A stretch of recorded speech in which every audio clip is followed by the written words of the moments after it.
Good morning, everybody. It is 11 o'clock and we are going to start day 4 of our annual conference. Welcome. It's lovely that you're putting your details, who you are, where you're from in the chat box. We'd love to hear who you are and where you're working and what part of the world you're in. And I can see you're coming in from all over the UK, and also in all sorts of sectors and all sorts of roles. It's absolutely brilliant. It is the family of community nursing that are here with us today. So lovely to see you. My name's Crystal Oldman, and I have the absolute honour of being the QNI Chief Executive. I'm here with my team. You can't see them. They are the invisible workforce behind the scenes, and they have developed, organised, planned, and are now delivering this fantastic conference. We've had 3 brilliant days. Some of you have been with us for those days as well. And we commissioned VFairs, which I will have a look at in a moment, and I think you'll agree it looks absolutely superb. Excuse me. So a massive thank you to the QNI team, and specifically to Adina Pito, who is our events manager, to her team, to Aga, Louise, Gabriella, and Lucy. And of course, our amazing communications team, to Matthew, Joanna, and Hannah. Thank you so much for everything that you do. You are an absolute joy to work with and the most creative team ever. In fact, the whole QNI team are amazing, and they've all been involved in planning this week and delivering the sessions, and yesterday chairing roundtables, answering questions. They'll be doing that, monitoring the chat box, looking at the questions in the Q&A. You might not see them, you might not hear them, you will hear some of them today, but they truly are the invisible workforce, making sure that we've had a great 3 days and another last and 4th day for our annual conference. And it's free to all of our attendees, so please do think about donating to the QNI. And as we go through today, and then I like to think about it as paying forward. That means that we can come back and do it all again next year. And we have had some fantastic feedback from the last 3 days. So we know that you're really benefiting in terms of your learning and development and the connections that you're making in the chat box and with our speakers. Many of you are following up with our speakers over the last 3 days, which is fantastic. Your donations are really important to us as a charity and enable us to continue on our support of all nurses in any setting in the community, in health, primary care, social care. Our work includes, as some of you heard yesterday, setting standards, supporting nurses in a number of ways by providing CPD opportunities and leadership programs, supporting quality improvement through our leadership, through our innovation programs, and leading a range of free networks for sharing, learning and influencing, including our Queen's Nurse Network. And we know there's a number of Queen's nurses here today with us as well. And our policy influencing work and our policy implementation work. We also deliver research to underpin that policy influencing work. And some of you who were with us on Tuesday heard from our director of our International Community Nursing Observatory, Professor Alison Leary, who I'll say a little bit about because there's going to be another opportunity to hear her at another QNI event coming up in November. So at the QNI, we provide a voice for all nurses working in the community in that whole variety of community settings and the whole community family. And as all of you know, that could never be more vital in the context in which we're working today. So thank you for those who have donated to us. We're truly, truly grateful to you. And please do think about a donation as you go through today and as we continue with our work supporting you. So onto the aims and the purpose of the conference this year. We've themed it In the Spotlight, Nurses Leading Care in People's Homes and Communities, because we know that most services in the community are nurse-led. And that doesn't often get talked about, but we love to use that phrase, nurse-led services. And it has featured, and it does feature today, a huge range of exciting, uplifting speakers, lots of conversations happening today and lots of opportunity to ask your questions. And what we want to do is to help you to feel energized and innovated and connected when you go back to your work later today or tomorrow. And our theme is integration. We've heard a lot in the last 3 days about integration, so it's really good that we've got a whole day focused on that today. And I'm sure it's on all of your agendas. But before we start, I do have some housekeeping. This is our second event using vFairs, which I hope you'll enjoy. That's your landing page, and there's lots to explore there. Different features, including exhibitor booths and the networking facilities. You can go in and out of the lobby area and explore different features and places on the platform. There's the info desk that's right in front of you, and that we can answer questions live whilst we're during the conference if you have any queries. There's also our exhibit hall, so please do go and have a look. Our sponsors are there, and we're really delighted to have sponsors for our conference. You're going to hear from one of them in just a moment. The National Garden Scheme, George Plumtree is here with us from the National Garden Scheme, and the NGS have an exhibition stand booth in that exhibit hall, so please do go and have a look at that to find out more information. As attendees, you'll be on mute throughout the day and your cameras are turned off, but you can see those who are presenting, of course. There's a chat facility if you wish to use it. I know loads of you have already. I've been watching for those first 5 minutes as you were coming in of who you are, where you're from. And you can do that. You can make comments into that throughout today, and you can, and please make sure that you say to everyone. There's a tab that allows you to choose to everyone or hosts and panelists, but please choose to everyone so we can all see your comments, unless you wanted it only to go to the hosts, ourselves and our presenters. And there is specifically a Q&A button along the bottom. You can see Q&A. It's right next door to the left of the chat icon, and in that you will be able to put specific questions that the presenters and the chair and the QNI team will be able to see. So please do put them into there so that they come up directly. Otherwise, they get lost in the chat box. There's also along the bottom there a live, it says show captions. There's a live captions feature that you can switch on and off as you choose throughout the sessions. And at the top right hand corner, it says view. The reason I'm going through this is because a lot of people are not familiar with this platform or with Zoom. And if you go on to click onto the view, you can see speakers as they present, or you can see so that you can see the speakers beside any slideshows. And also when we have two people speaking, if you go onto that and click, you'll be able to get a different view of the speakers as they are speaking without any slides. So do go and experiment with that throughout the day. We'd also love you to be tweeting. We have noticed since it's become X rather than Twitter, that there's less activity. I don't know if some of you have chosen to come off Twitter, but please, if you do tweet, do use the hashtag QNI 2023. Thank you. So onto the programme. So today you'll have seen on the programme, which you can find is if you go back into the lobby, you can have a look there and see the programme. And as each of our speakers come into their session, I don't like to read out their biography, but you can find their biographies in the programme. And I'd like to say again a massive thank you to all of our sponsors for this week, to Tether UK, to Hallam Medical, and most importantly for today, for the National Garden Scheme. So please do go have a look at the National Garden Scheme booth. And it's my great pleasure to introduce George Plumtree, who is known to many of you. If you're a Queen's nurse, you will know George. And George is the Chief Executive of the National Garden Scheme. And he has the job of leading that charity and also supporting the thousands of volunteer garden owners for their support of us at the QNI and other charities, which I know George will tell you about.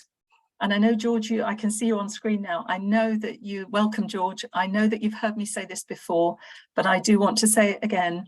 We really, at the QNI, could not do our work without you. So thank you. Thank you for coming today to share more widely about the National Garden Scheme, the work you do. And maybe you'll say something about how you manage more than 3,500 volunteers who open their gardens to raise funds for community nurses every year.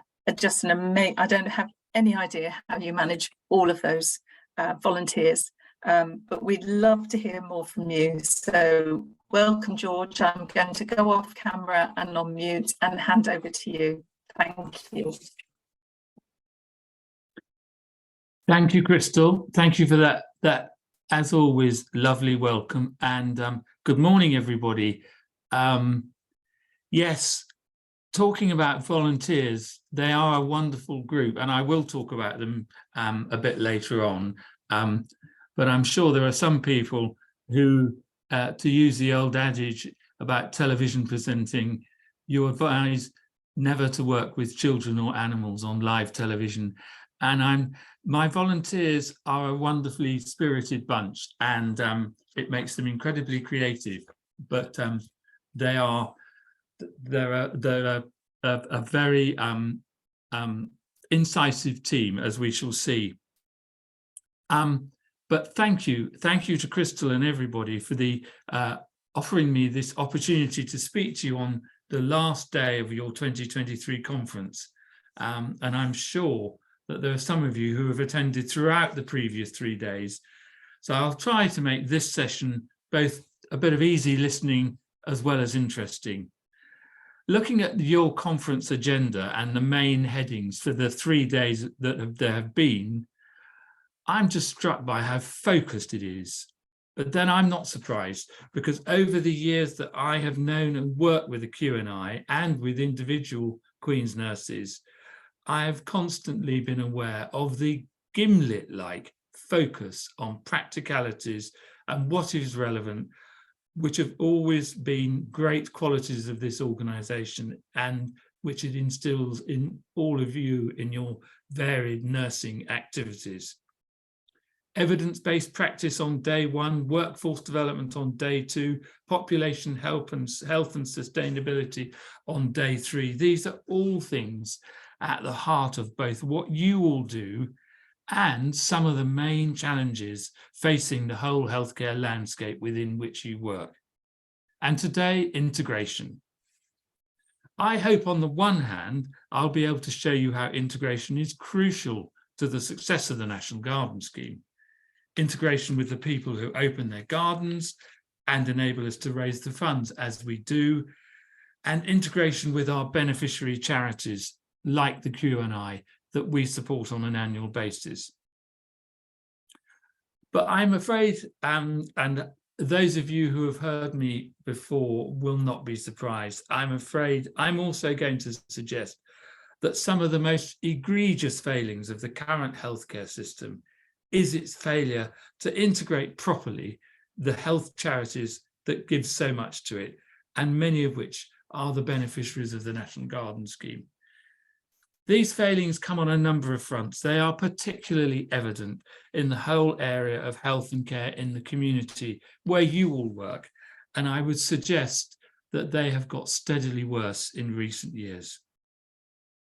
But to get back to my brief, Crystal has asked me to talk to you about the National Garden Scheme's wider charitable activities and to highlight the charities which we can support, which you'll see on the screen now, and I'll come to talking about them in a bit more detail in a moment, and in many cases have supported for many years.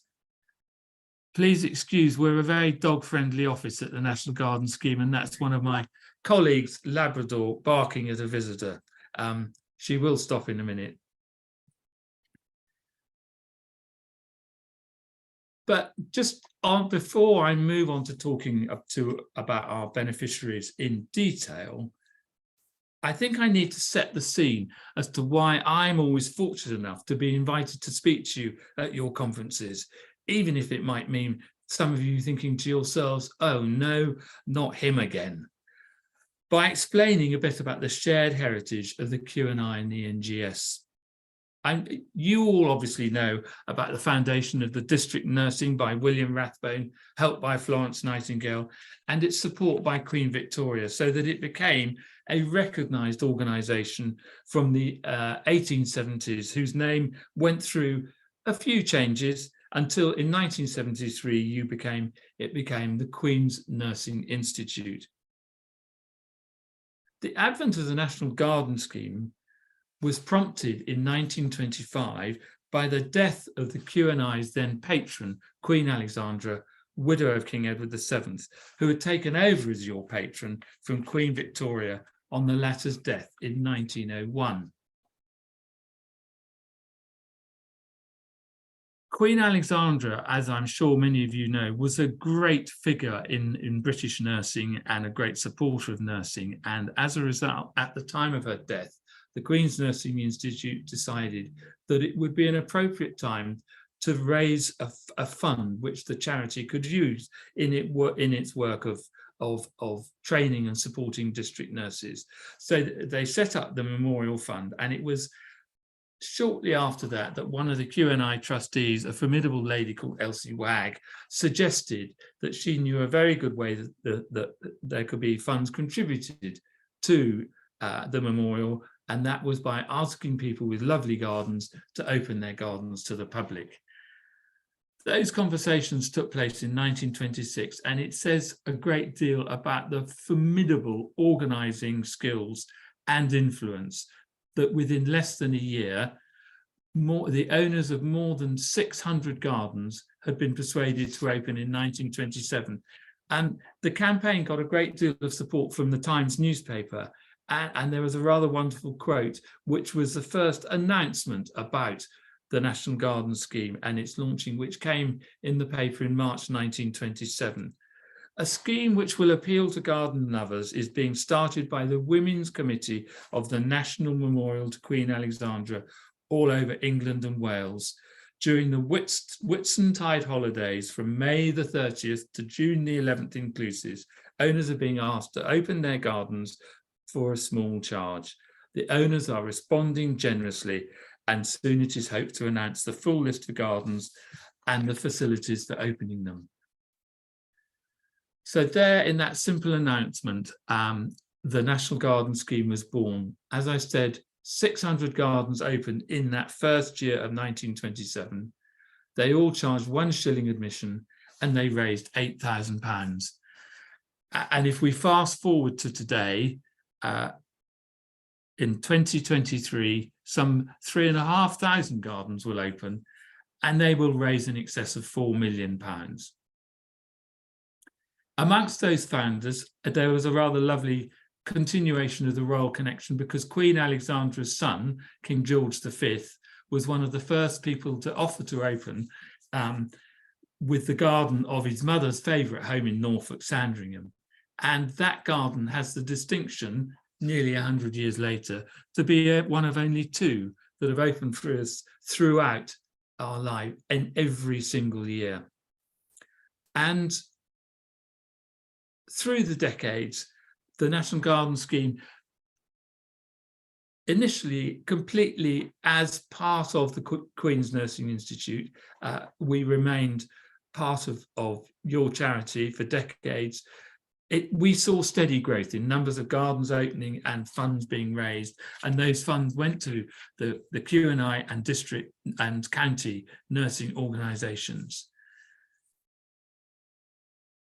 It was only possible because of the amazing commitment that we've had over the years from the volunteers who have joined our teams. Every county has a team of volunteers. They're normally formidably well organised, and they are keen gardeners, and they know their gardening. They find the gardens that open, they look after them, they support them, they attend their opening days, and they are the army of volunteers to which Crystal was referring, who make all of our work possible.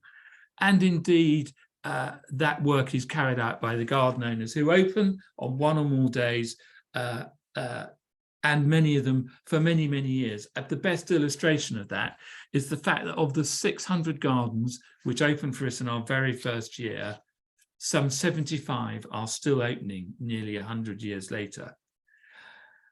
Garden owners are very proud of the funds that they raise, and they are very committed to the QNI and the other charities where the funds are donated annually.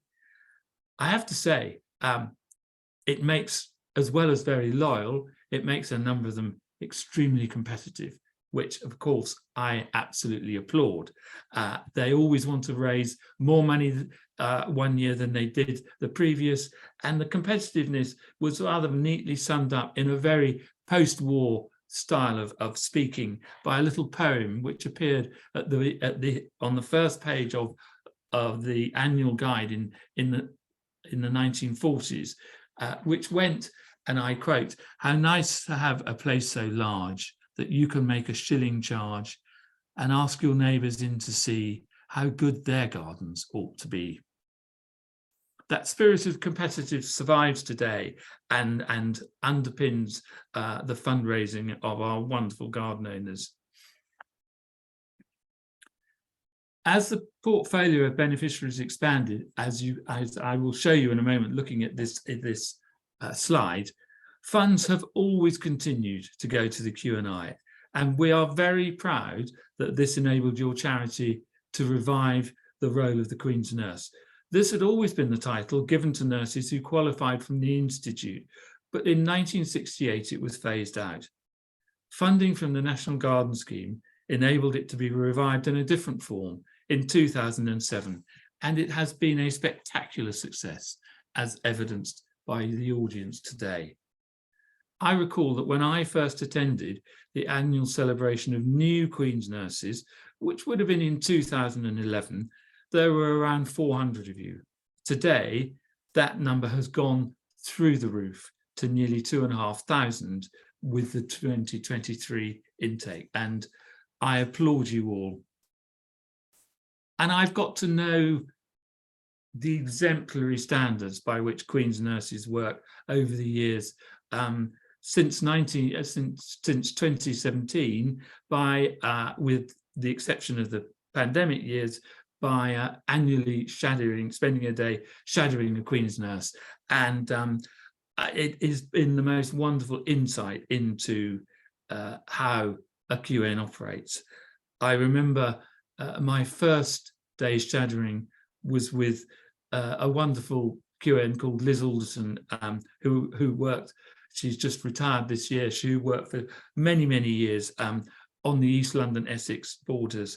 And I remember we had a pretty full day with what I might call to a couple of excitements. We started pretty much at the beginning of the day at 8 o'clock, and we finished at about 5. But I do remember Liz saying to me, talking that she'd had the health and social care special advisor of the then Prime Minister, Mr. Cameron, who came to shadow her for a day. He clearly didn't impress Liz that much, in that his day seemed to start at just before 12 noon and finish just before 3 p.m, which wasn't very impressive. And this year, I had the pleasure of shadowing Steph Lawrence, a QN based in Leeds. And I think one of the things that I was really fascinated by on that visit to Leeds, and it plugs into our theme for today of integration, was at one stage I sat with Steph and all of her team and the management team, and it was just a very, very clear indication that how well integrated some of the community healthcare nursing departments and groups are, and I'm sure that is such an important point in the extent and success of all of your work.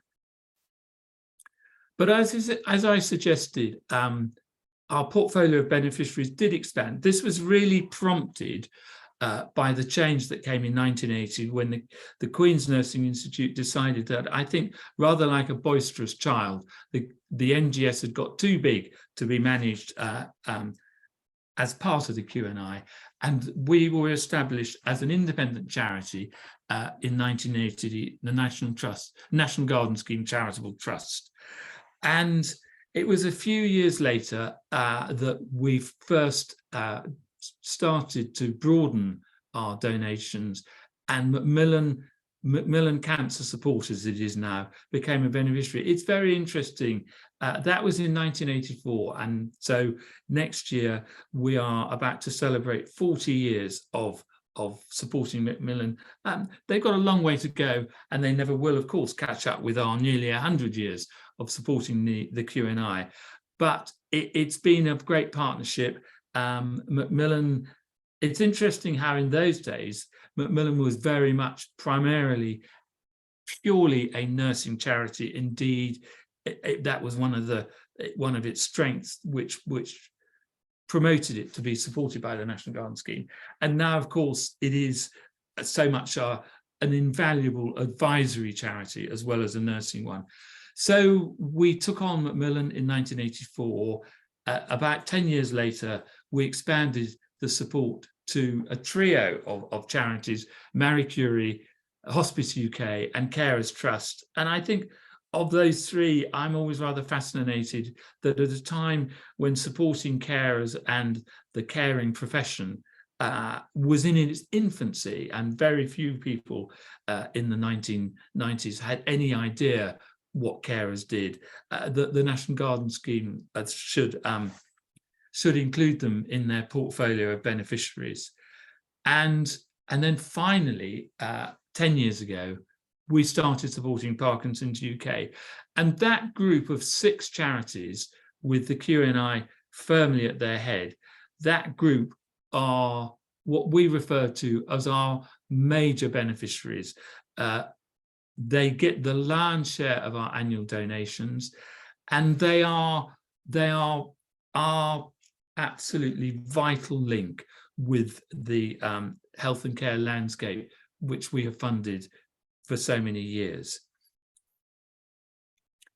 More recently, we have also developed a portfolio of donations to support what we call Gardens and Health. And I'll come on to talking about our wider Gardens and Health programme in a moment. But what that means is that we fund charities who are creating and then maintaining gardens with a very clear health purpose, many of them in a health setting, or they are doing things with gardens and gardening to help specific audiences.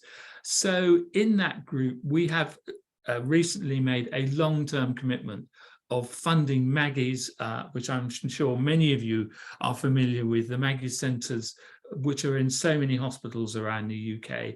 And one of the great hallmarks of Maggie's is that they always have beautiful buildings designed by specific architects, and those buildings have beautiful gardens designed by top garden designers. And our funds go to helping the creation of new gardens as the Maggie's network of centres expands around the country. A slightly younger charity, but I think with a very remarkable track record, is Horatio's Garden, which was established nearly 10 years ago to build gardens for spinal injuries units around the country. Its foundation was prompted by the tragic death of the boy who's it's named after, Horatio Chappell, whose father is the chief consultant at the spinal injuries unit at Salisbury Hospital, and Horatio had volunteered there, and shortly before his death said to his father, "Dad, what these people need is outside space, access to a garden." And so the first Horatio's Garden was built at the spinal injuries unit in Salisbury. There are 11 units around the UK in total, and they've successfully built absolutely fabulous gardens at 6. They're working on the 7th in Belfast, and then they will complete the gardens over the next 5 or 6 years, and we have committed to fund 25% of each of their gardens. In our Gardens and Health programme, we also fund the Soldiers Charity, and a lot of that is programmes getting veterans into gardening careers. And we also give one-off donations from year to year to a variety of charities. For instance, last year we gave a donation to the charity called Green Fingers, which builds gardens in children's hospices, and this was a £50,000 grant which paid for a large amount of the cost of a garden at the children's hospice, the Nook in Norfolk. And in our main annual donations, the other category we give money to is supporting gardeners and training gardeners. It is appropriate, we feel, that for her charity, where all of our funds are raised in gardens, that we support getting people into training, into gardening and horticultural careers. I said I would talk about our wider Gardens and Health programme, which I'm now going to do. And so if we can have the next slide, because this has become in recent years an absolutely integral part of the National Garden Scheme activities. And we really started it in 2016 when we commissioned the first of the 3 reports, which you can see on this screen, the one on the left, Gardens and Health, Implications for Policy and Practice, which we commissioned and was published by the King's Fund, which I know most of you will be familiar with, in 2016. And it really drew together all the learning and expertise and evidence about the various and widespread benefits that access to gardens and gardening can have for everybody's health, and indeed for the health of communities. And we have developed this programme in a number of ways, and you will see in a moment that includes close integration with our beneficiary charities. We've developed it in a number of ways in the years since 2016.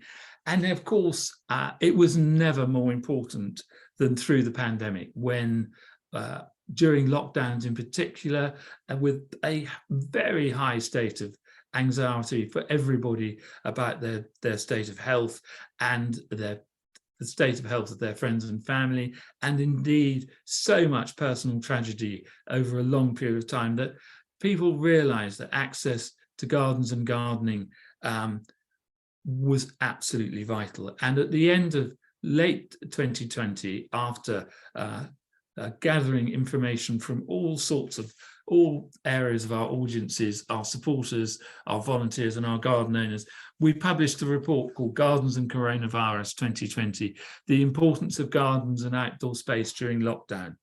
And a couple of quotes from what people said in it, I think sums up how important this was. We were very fortunate in that our then patron, the then Prince of Wales, gave us a foreword, and it included the very simple quote when he said, "During these times, the beneficial effects of gardens and green spaces have never been more apparent."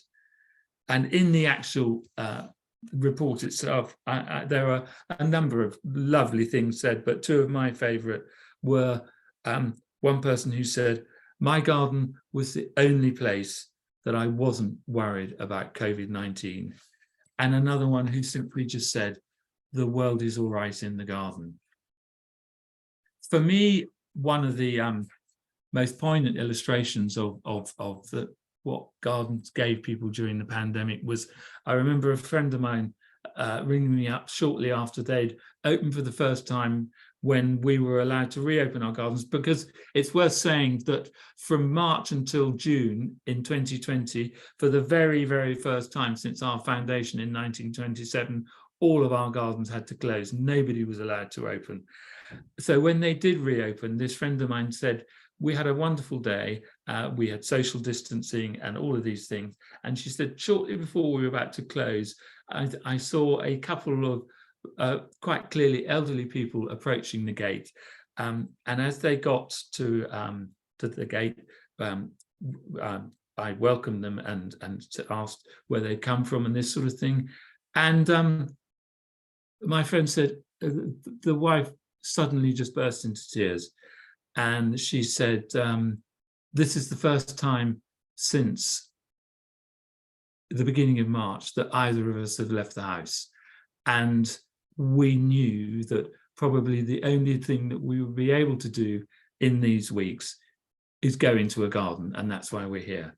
And it sums up, it sort of crystallized the whole importance of our Gardens and Health programme.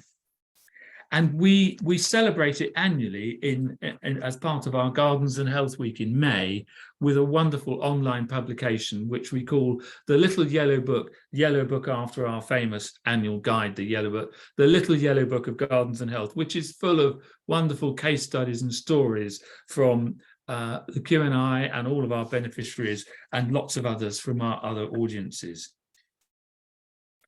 And our Gardens and Health programme has led us to develop what has become one of the most, I think, significant parts of our charitable activities, which is our Community Gardens programme. And so we'll move to the next slide.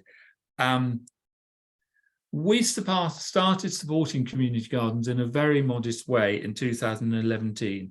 A rather wonderful gardening journalist who was a great friend of mine called Elspeth Thompson died very suddenly, tragically took her own life in 2010. She was a great supporter of the NGS, but she was also a great supporter of community gardens.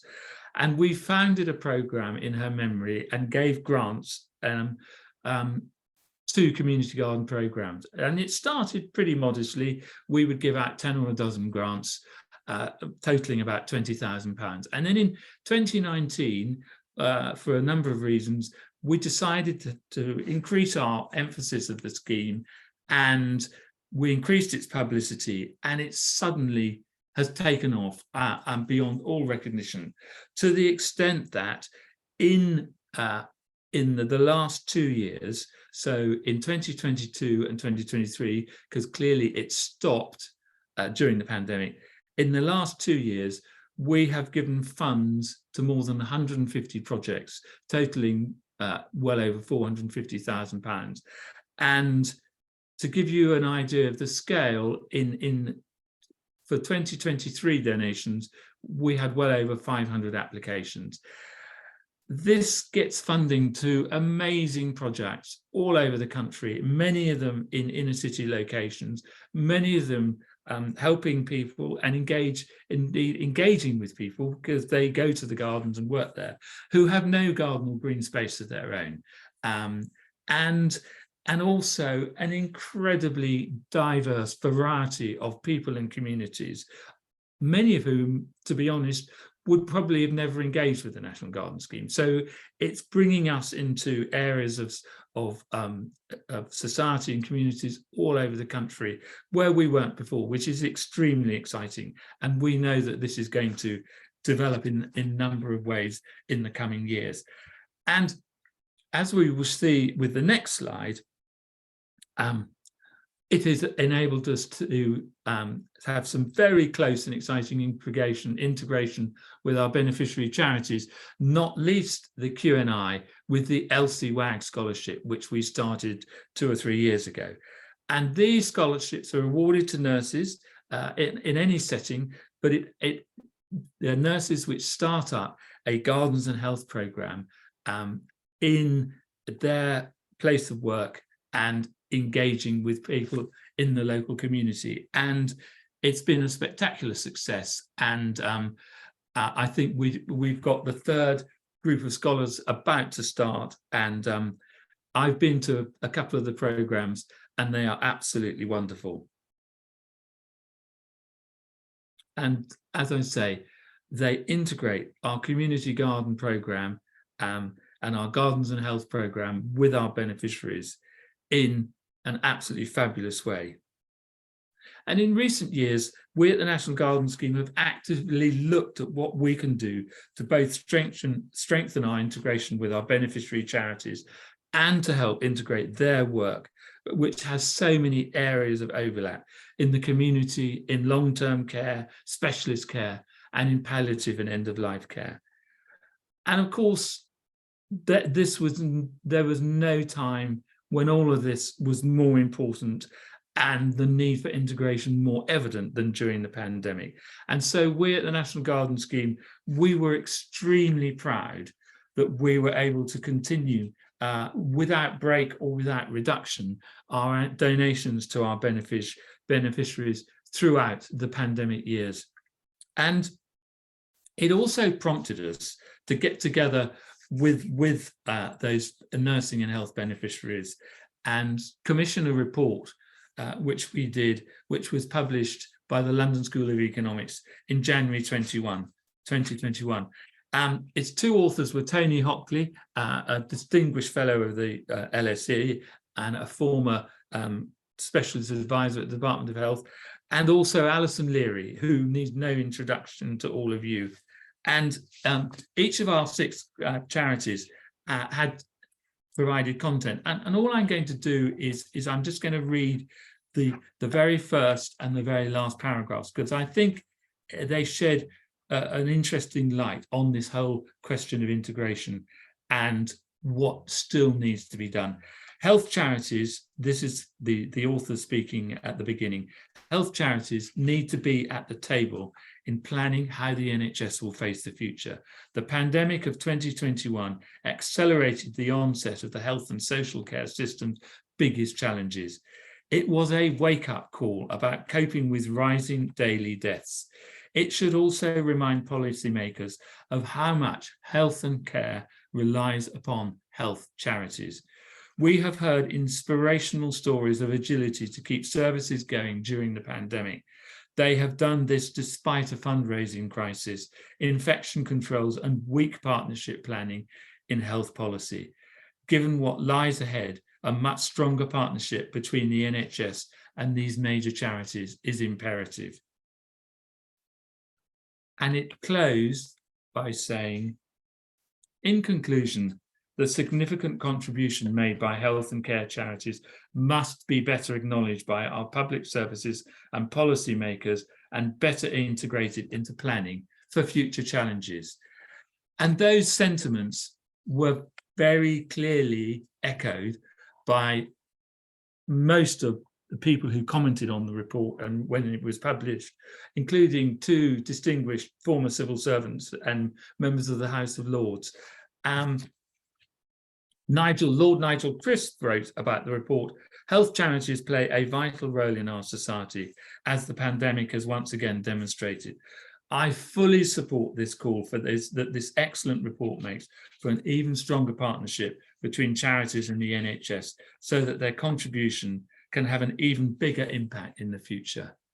And Lord Gus O'Donnell, of course, a former Cabinet Secretary, wrote, this is a good example of the many different ways in which charities support wider outcomes in our economy, helping not just the individual beneficiaries of their services, but wider society too.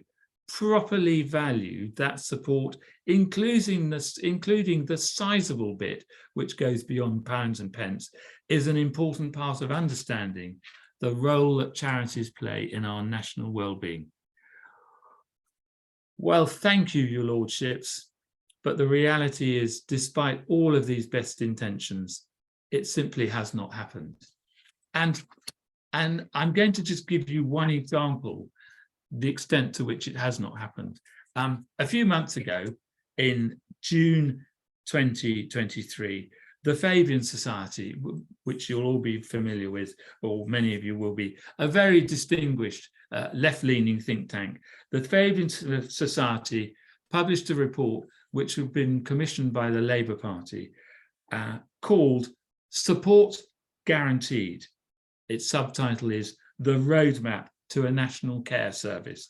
And it is a detailed report extending to over 60 pages of what should be the future of healthcare, the care service and healthcare in the community. And guess what?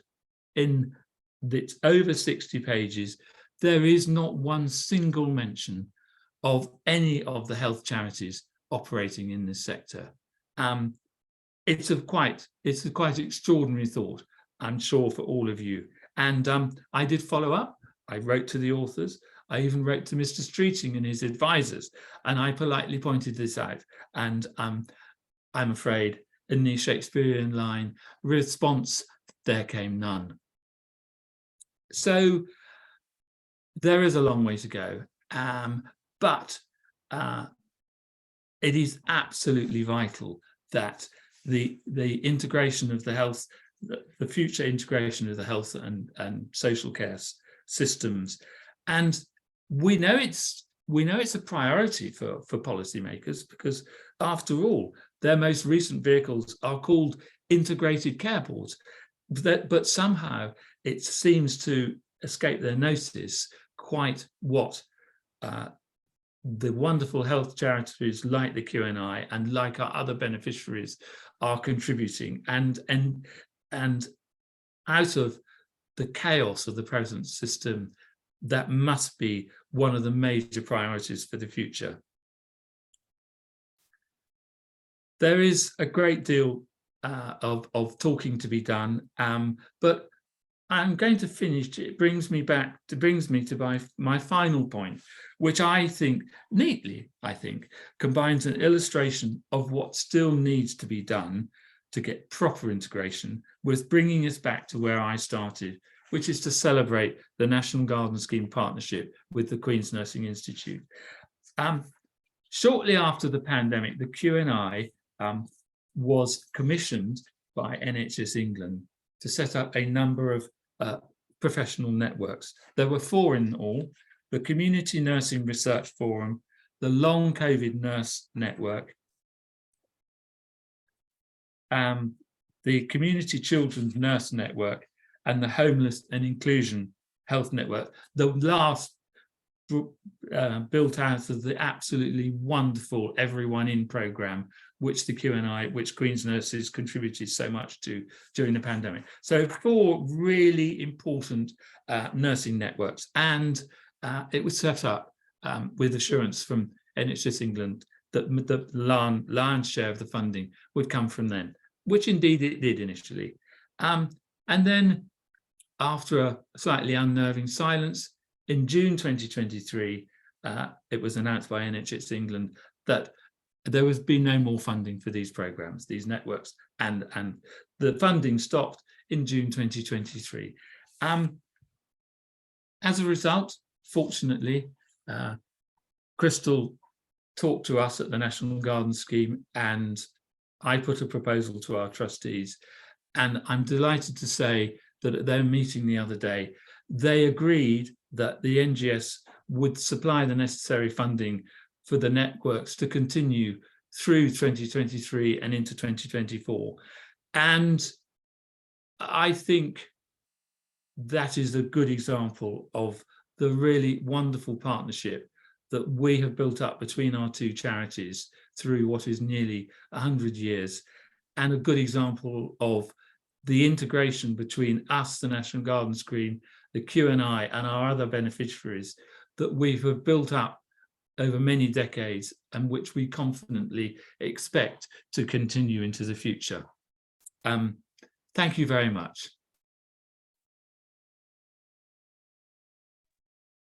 George, that is absolutely brilliant. Thank you so much. And thank you for making that announcement to the 265 people who are here with us today. That is absolutely extraordinary. The National Garden Scheme has stepped in to enable us to continue to support 4 networks that are supporting thousands of nurses. These are not only QNs, there are lots of nurses in our networks that you've just mentioned, as well as Queen's Nurses, and they have benefited hugely over the last few years. And the research network is brand new, actually. That's only 15 months old. And we heard about that just 2 days ago, on Monday, actually 3 days ago, which is absolutely brilliant. I can't thank you enough. And I think you're getting so, if you can look at the chat box, which we will send to you, George, you will see all of the accolades, the thanks to you, to your trustees, to your chair. Thank you so, so much. John, I don't know if you want to say something, and John, our chair, is here with us, and I know he'll be passing on this news to our trustees. Hello, George. Good morning. Thank you so much for the presentation, and also for the fantastic announcement about the additional funding for the networks. It's absolutely a lifesaver to continue to provide that support. So we're so grateful at the Institute for all your support and your trustees' support. I obviously will formally write to chair of the National Garden Scheme to Rupert directly in the next few days, but I wanted to wait until you'd made the announcement. Crystal did tell me a couple of days ago, but it's fantastic news, and you can see from the chat panel how grateful the Queen's nurses, many of whom and the other delegates, many of whom are members of those networks. So thank you so much for that. And for your continued support. It's really, really appreciated. And to your regional organisers and all the gardens, the people who open their gardens across England, Wales, Channel Islands, etc. So great news, thank you. Thanks, John. George, we've run out of time for questions, but we're going to send those questions to you so you can see them. There are some very specific questions that are quite individual to where people's geography and wanting to get more involved. And there's a lovely question from our QNs about how QNs can give back and how they can support the NGS. I know Amanda, who's also on the call here, has lots of ideas around that, and we will continue to talk around that. So thank you so much, George. Fantastic announcement. We've also, our next speakers, I'm really pleased that our next speakers may have heard some of what you said about integration, because if you are able, I don't know if you're able to stay, George, even just for a few minutes. Oh, fantastic. Because our next speakers will have heard what you said about the importance of the charitable sector in their contribution towards health and care in the community.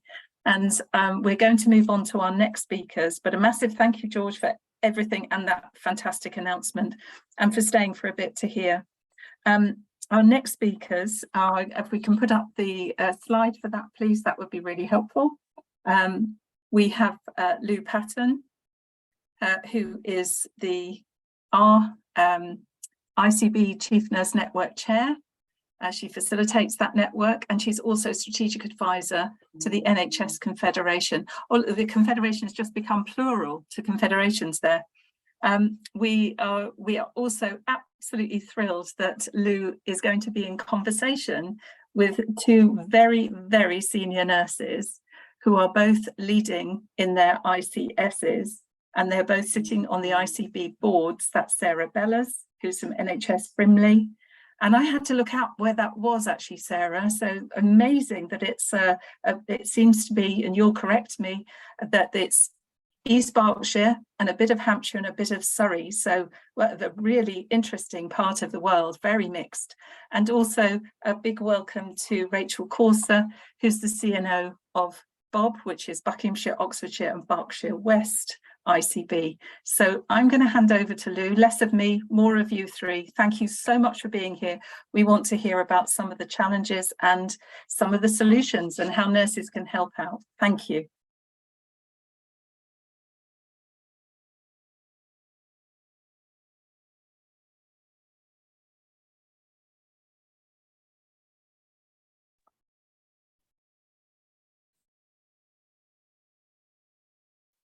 I can see you, Rachel, and I can see you, Sarah, but I can't see Lou. She is here.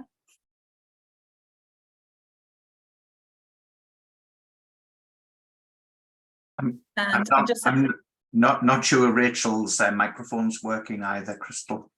When you were speaking, you weren't coming through, Rachel. No, can't hear you. Sarah, can we hear you? No, we can't hear you either. That's very odd. So I'm just checking on our WhatsApp group to see what's happened. Wouldn't be an online conference without a daily disaster, though, Sarah and Rachel.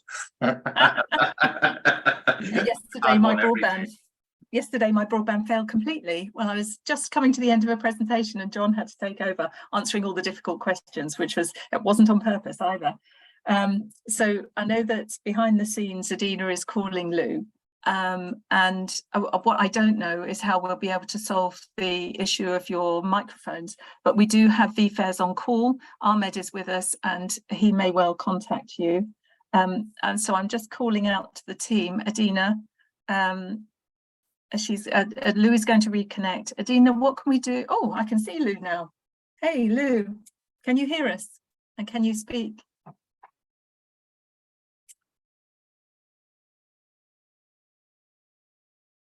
Nope, she's gone again. And so I'm just going to ask Adina or one of the team if you can tell me what will. Lou will try to reconnect in a minute. Okay. You'll be advised to everybody to reconnect, to Sarah, to Rachel, and to Lou. If we can't hear them, yes, please.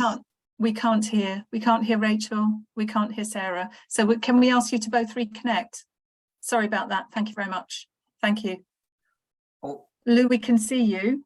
Oh, good. Can you hear me? Oh, we can also hear you. you. Fantastic. Yay.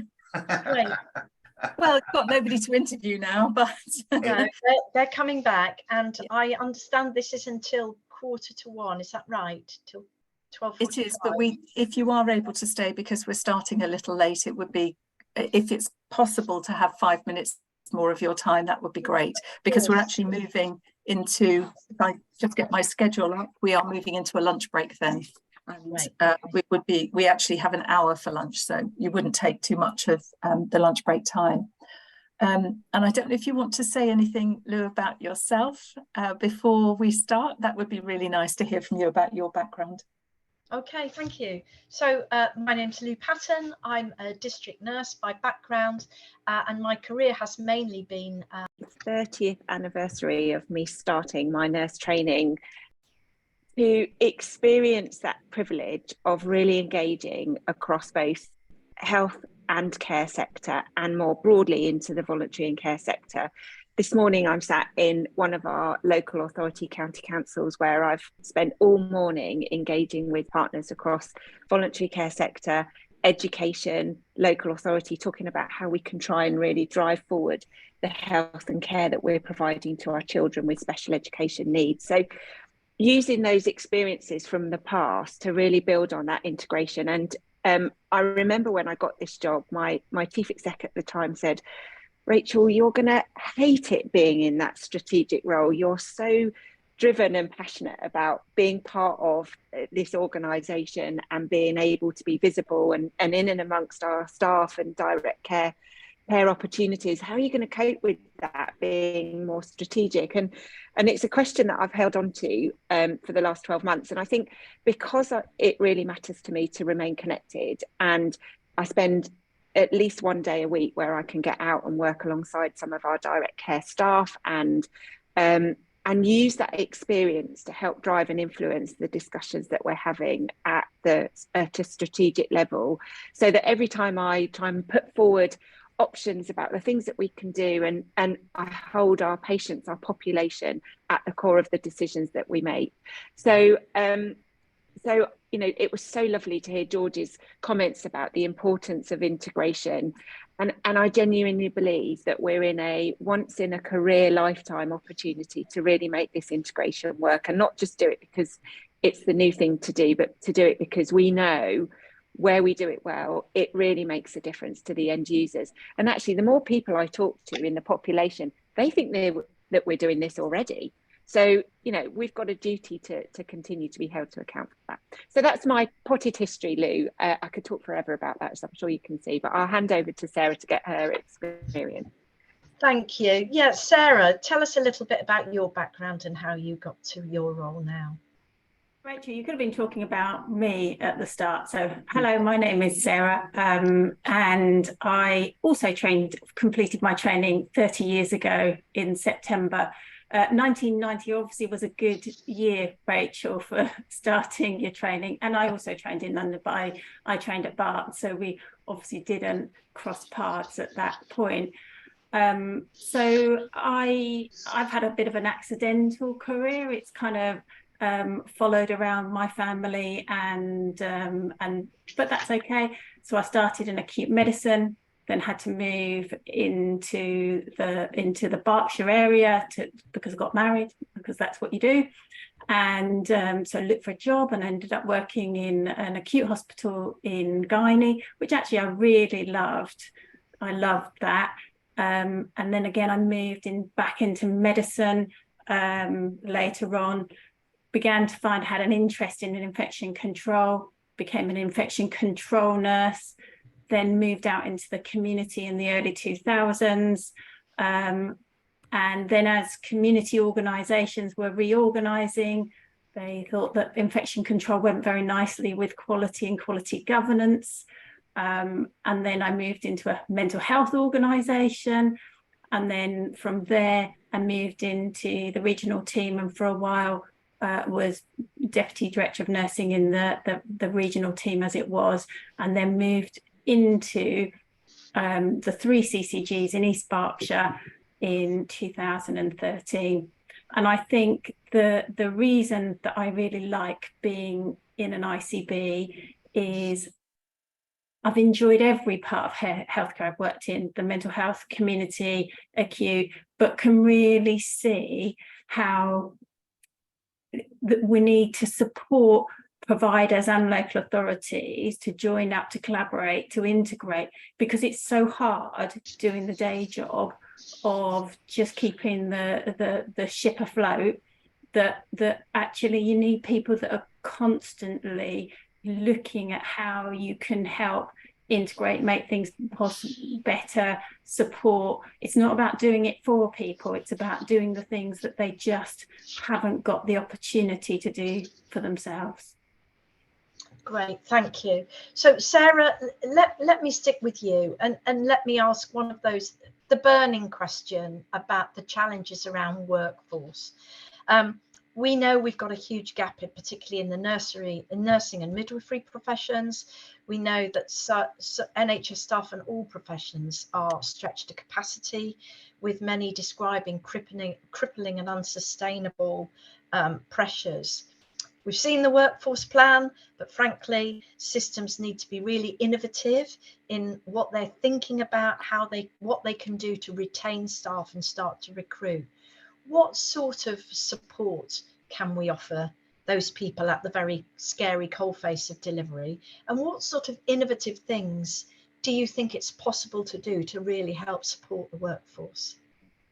So I think, Lou, that's a really real challenge for both Rachel and I, because we're actually neighbouring ICBs, and there's been a piece of work recently completed for us around the cost of living in ours, and it's one of the worst cost of living areas for staff. In fact, it's harder for our staff in our areas than staff living in London. So this is a very real challenge for us. So we have to think about what can we do. And I think some of the things we're looking at is looking at mature students, looking at the apprenticeship routes, really growing our own, going out into our communities, selling the possibility of nursing. And obviously I'm selling it well, because my son is a nursing associate and my youngest daughter is in her 2nd year of nurse training in Rachel's system. So whatever I'm doing is obviously influencing others, and my daughter and my friend's daughter as well. But I think that getting them in is one, getting people in and getting them there, it's about keeping them. And right now we're facing particular challenges with the way the spotlight on nursing it's a real challenge with, you know, the national cases that we've had, with the strike action that's happened, and that public perception isn't as good as it was. And I think this year we've seen a real decline in our student placements, and we're meant to be doubling our student placements next year. So I think there is something about how we really show that nursing is a great career, and it is a great career. I don't regret this choice at all. And it's been fantastic for me, and I've had some really lovely opportunities looking after patients and their families and things, and so I would absolutely recommend it to anyone. But I think it's difficult, it's stressful, and we need to really provide that pastoral support and care for people. We need to really pay attention to people. I think we've done a lot recently, haven't we, about how we support international nurses, you know, because obviously the retention rate wasn't very good. And I think we need to apply a lot of that that learning to all of our nurses, because I think it's easier to retain someone than to get somebody new. And every time we don't retain people, we're losing that knowledge, skill and expertise. So it's important that we listen to our nurses, understand what their challenges are, and really help them to stay within the areas that they're in. Okay, that's great. And the local training makes sense. The local training is important because, of course, particularly if you have got cost of living issues, you're talking about people who are already in the area, maybe have already got children at school and things like that. So yeah, really interesting. It'll be very interesting to follow you and see what happens. Rachel, what are you doing in Bob around that sort of recruitment and retention? So I think, Lee, there's a couple of things, and it's purely by fluke, but actually what great design to have both Sarah and I on the panel together working in neighbouring systems. But a couple of things for me that I think where the system plays a unique role in trying to connect some of the dots around the workforce. So one of the things that I've focused on is supporting our students so that they've got a voice with the chief nurses, so that we can really listen to their learning experience. Again, picking up on what Sarah was saying around that opportunity to retain, and we know people leave within that first year. What the students are wanting is exposure to greater learning environments, and we know if we're going to really meet the mandate to grow our workforce that we're going to need to offer different experiences for them, connecting at all levels. Then the joining up of our general practice nurses through to social care nurses, and we've enabled our social care practitioners who want to go on and become non-medical prescribers and advanced clinical practitioners opportunities to buddy up with some of the bigger trusts that have got much more of a learning environment and learning infrastructure around them, that they can then be supported to do some of that advanced practice, where we know within that primary care footprint, that social care footprint, those nurses are really having an impact on keeping patients in their own home and supporting the avoidance of touching into the acute care, which is what we need. So I think for me, it's that privilege of joining those dots and bringing all of the workforce together and opening up opportunities, and where we have access to research funds, that we do that with our local education partners as well, and really create unique opportunities at scale, but also in a meaningful way to the local communities that they're serving. So build, a suite of options, and we can't do one size fits all in order for us to really deliver on that mandate to grow our workforce. Yeah, there's a comment here about retention is often influenced by limited family flexibility, isn't it? And a suggestion that perhaps we make the return to practice a little bit more straightforward, because it is quite challenging at the moment. So these are all areas presumably that you can look at and challenge and sort. Yeah, we do have, and again, if anyone lives locally within our footprint, there is a really ambitious return to practice program within our system. So happy for anyone to email me if they've got any ideas local to us as well. So please do connect. Great, I will. And Deirdre Cunningham has actually mentioned that in Northern Ireland, they're looking at roles that nurses do that are not nursing roles.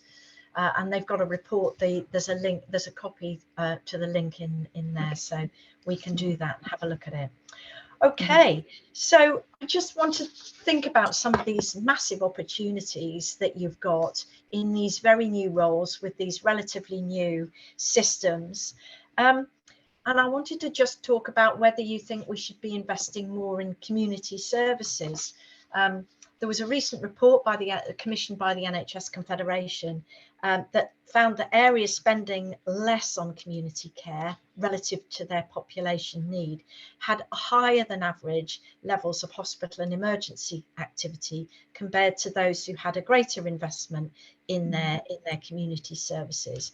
And it was statistically significant: 15% lower non-elective admission rates, 10% lower ambulance conveyances, and measurably lower than average activity for electives in attendance and A&E attendances. So do you think it's ever going to be possible to move to a default community investment model for funding and focus? Let me start with Rachel. So my answer is yes, I do. And again, I think that is where the gift of the integrated care system comes together. So we have £3.2 billion to spend on healthcare across our entire system. And it is within our gift to think about how we spend that. And we've set out, and apologies for the boring and numerous acronyms, but we've collectively as a health and care system signed off a strategy that commits to the things that we're going to invest in over the next 5 years, 10 years, 15 years, of which we know, building on the report that you referenced, Lou, that we know that we need to invest more in community, and that's both community physical but also community mental health services. Yeah. And it's really difficult to turn that tap off within the current funding reforms that incentivize care in a different way. So we've got to be brave, we've got to be courageous, and we know that we need to shift the money. And actually having partner members sitting on our board supporting and influencing those decisions is really helpful and really powerful, because they're the ones actually saying, we don't want people to be coming in to our acute trust. We know they're not getting the right care by the right people in the right place. We know they need to be given that care somewhere else. So let's look at how we shift that. And it will take time, and it will take some brave and courageous leaders. And I think that's where nurses can really start to champion that agenda and help us to influence the powers that be that can really start to shift the dialogue around where we spend that money. So going back to your question, yes, and let's all be brave and courageous in knocking doors down to make sure that we start to see that funding shift appropriately. Thank you. So I'm going to come to Sarah on that, but I would like to get into a little bit more about what nurses could do to help support that. Sarah, what are your thoughts about investment in community So service? I don't want to repeat what Rachel said, but much of what Rachel said is work that we're working on, as you can imagine. So I think we've had, so thinking about out of hospital care, we have the highest virtual ward usage in the southeast, I believe, within Frimley. Much of our virtual ward is supported by nursing, and I think it's very heavily nurse driven. And the great thing about the virtual ward is patients really love it. You wouldn't imagine the positive feedback that we get around it and the benefits for patients, and I think it really helps with their recovery, their overall well-being.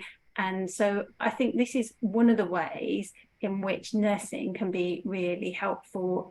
It allows us to deliver more care to more people, and the turnover is much faster. So I think I saw a comment flash up in the thing about having enough people and role substitution and stuff. This helps to address some of that by doing it in different ways, because we all know the minute they touch the hospital, the care required is much more because of decompensation, etc. So I think that's one way.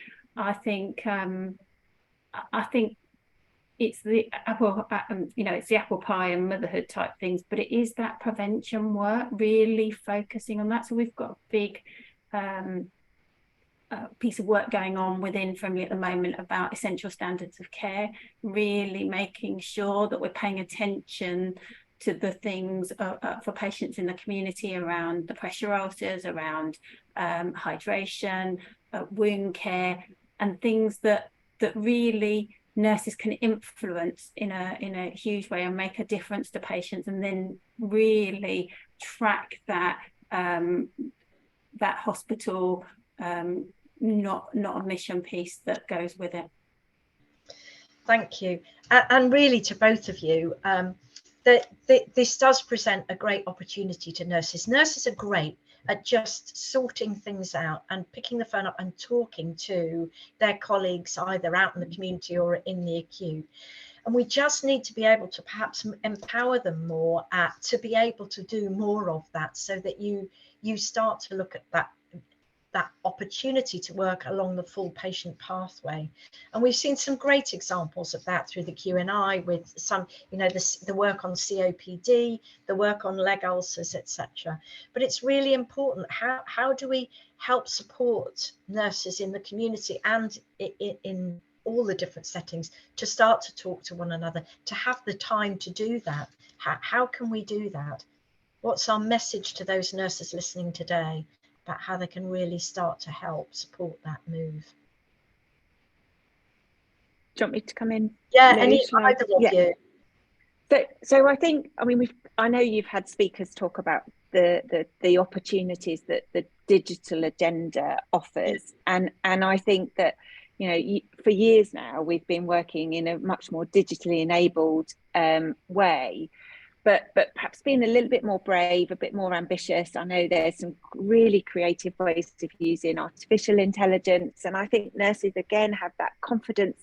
They're the ones having that interface regularly, and you know, as Sarah said, you know, virtual ward, in some ways, community nurses have been doing that for forever. That was the model of community nursing, but it's been redesigned and rebadged in a way that perhaps our acute colleagues understand. So we've been running those kind of concepts of admission avoidance and early supported discharge from acute settings, both within physical and probably even more so in mental health settings for many years.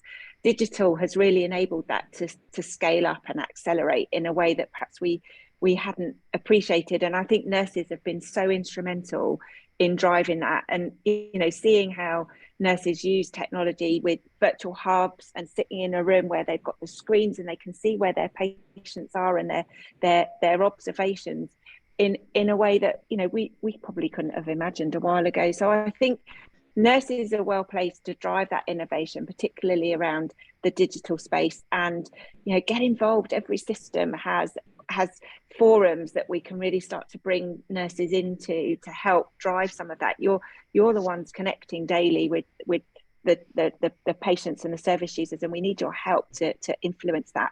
And, you know, getting that interface between care settings, I think will be our next step. Sarah, I'm sure you've got something you can add. So I think mine's a bit more of a more practical approach to what I would say is, don't ask permission. You know, seek forgiveness. Go and talk to other people. If you've got an interest and you think that you've got something that you can do it, pick up the phone and give someone a call. I think that would be my biggest bit of advice. One of the things that we did a while ago as chief nurses, both within the Frimley ICB and across the wider Southeast region, was to increase the power of our voice by getting together on a regular basis and talking.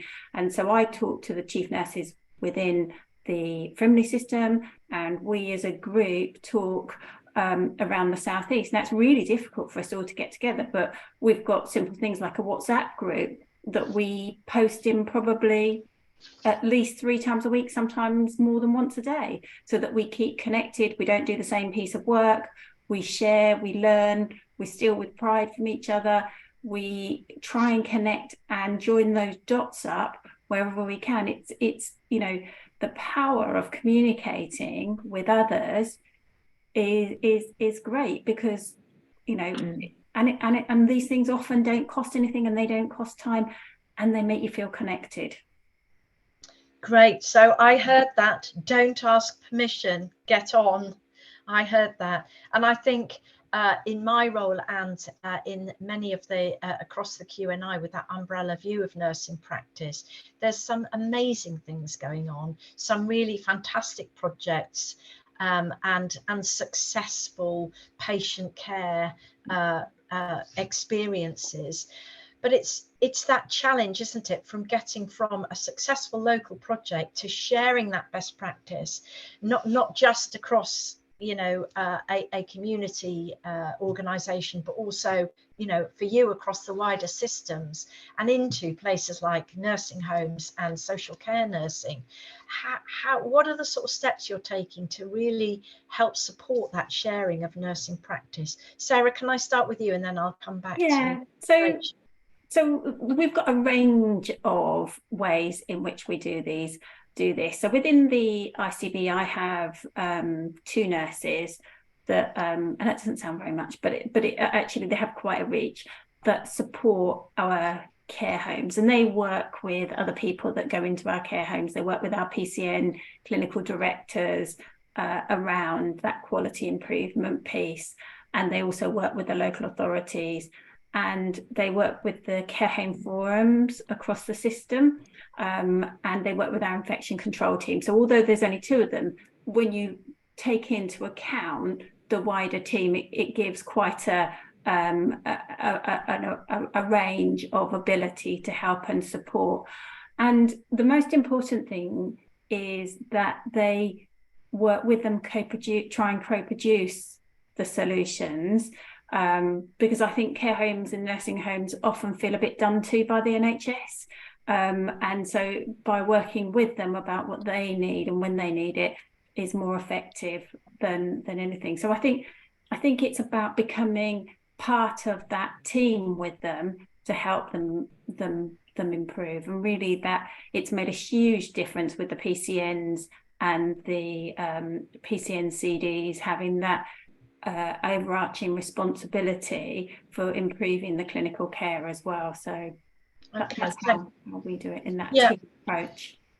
Thank you. And Rachel, what about you? It's so challenging, isn't it? Particularly for you. You've got quite a large footprint, just under 2 million population across Bulb. How do you get that nursing practice or best clinical practice shared and implemented? So I have no doubt there are a number of areas where we've got big gaps, but just some of the things that I've done in the last few months. So we have a monthly forum where the chief nurses come together. We include our directors of adults and children's services within those conversations so that we can bring together the community of care and clinical and care professional leaders together so we can have that same united front. So I think that role modelling and people seeing us together as a kind of integrated chief nursing voice and directors of adults and children's services is important.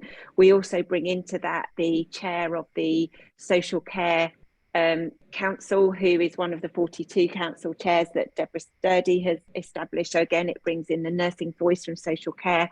And we have primary care nursing leadership that we're developing as well. So we've got the primary care interface. We also regularly relate with our voluntary and care sector. So again, opportunities, because we know a lot of our nurses that we grow within the system often come from a personal experience of care and health, and therefore sometimes come in through that voluntary care sector route as well. So we're growing those pathways for them. Twitter, brilliant. I'm nowhere near as good at being active on Twitter as, or should we say X, isn't it now, as I'd like to be, but there's some really active communities there and creating, we're starting to build the concept of a kind of nursing faculty. So like we've got with the AHP faculty, they've sort of spearheaded that nationally. So it gives us a kind of platform to really build the voice of nursing practice across the system, but within that being really respectful of what happens within our local providers and local communities as well. And I know you've got Karen talking this afternoon, and it was lovely to see her on the agenda, one of the chief nurses from within the system. So I think as we mature as systems, as we mature as a profession, we need to be I hear more about what people want, what people need, and be open to that. So very early days, starting to build those communities and networks of practice, but there is still much more scope and a huge potential to grow. Great. Helena Masters has said good practice can be shared only if nurses shout about it, but okay. Nurses tend to just get on with it. So they do, yeah. Okay, so let's just think a little bit more about that sort of wider agenda around integration of services. There's a comment here, Kath, integration with ambulance service is essential because they work over much larger footprints and they cannot know what's happening locally in each area in terms of what your local directory of services has for your local patients, because of course each population is different and has different needs. How are you establishing that relationship between ambulance services 111 and the services on the ground? Sarah? So we have really good relationships with ambulance services, and that Directory of Services, or the DOS as it's called, gets updated on a regular basis by our urgent and emergency care teams to ensure that they have that. But that's kind of the practical side of it. But on a relational level, we meet with our ambulance services in different ways, and I'm sure it's the same for Rachel. So we have representation from ambulance services, because we cover two. We cover CCAMs and SCARs, and so we have them at our system quality meeting. We meet with them in our integrated care partnership.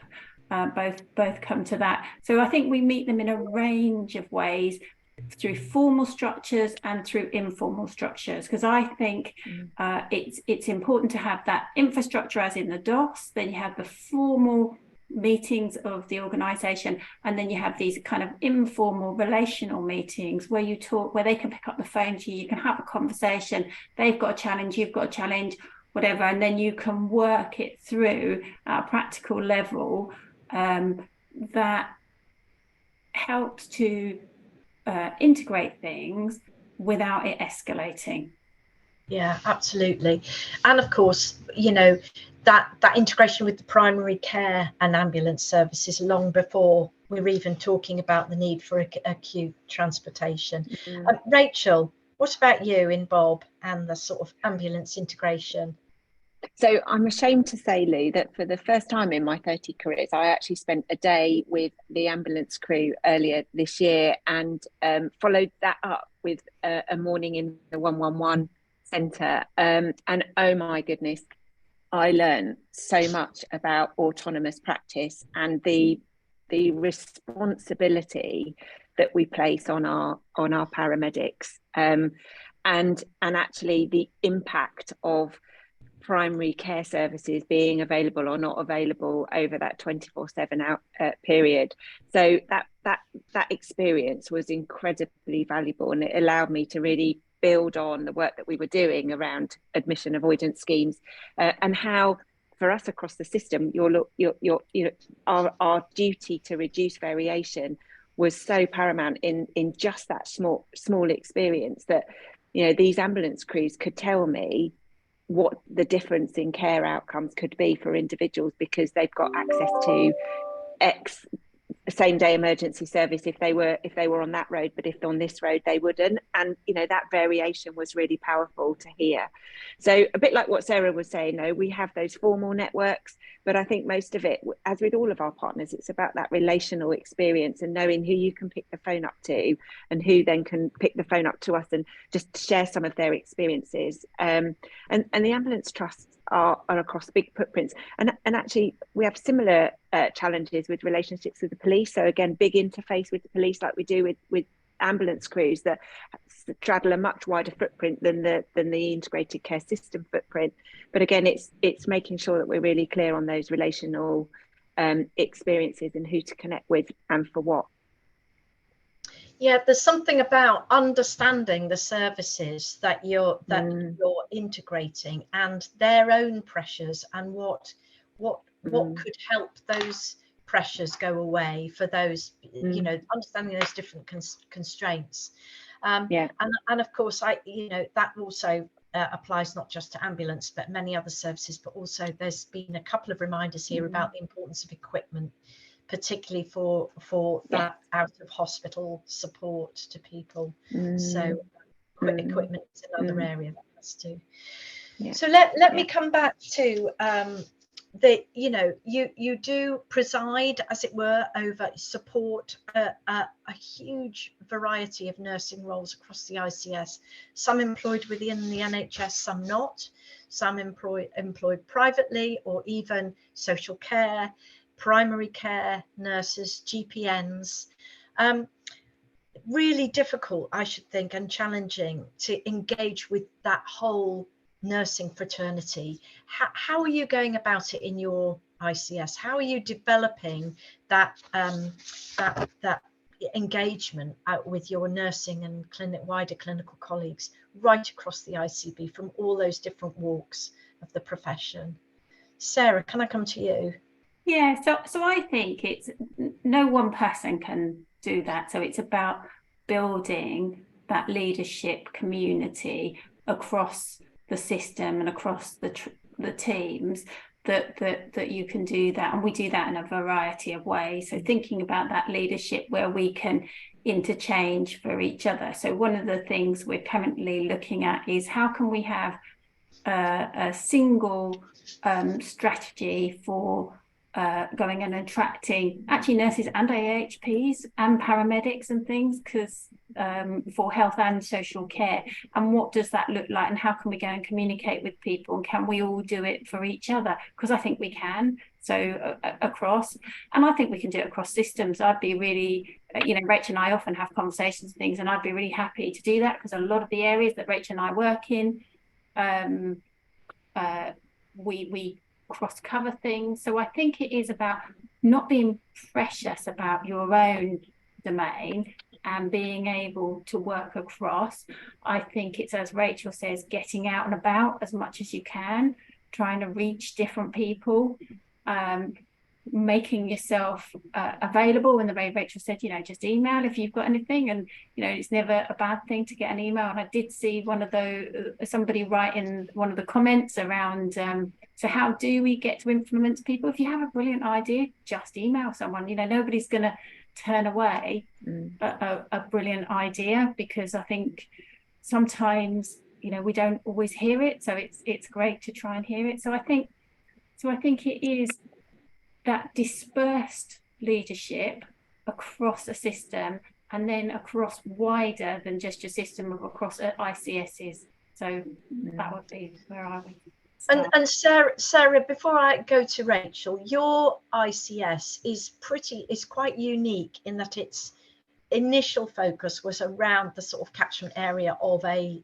acute provider, and that provides, I'm sure, different opportunities and different challenges, I'm sure.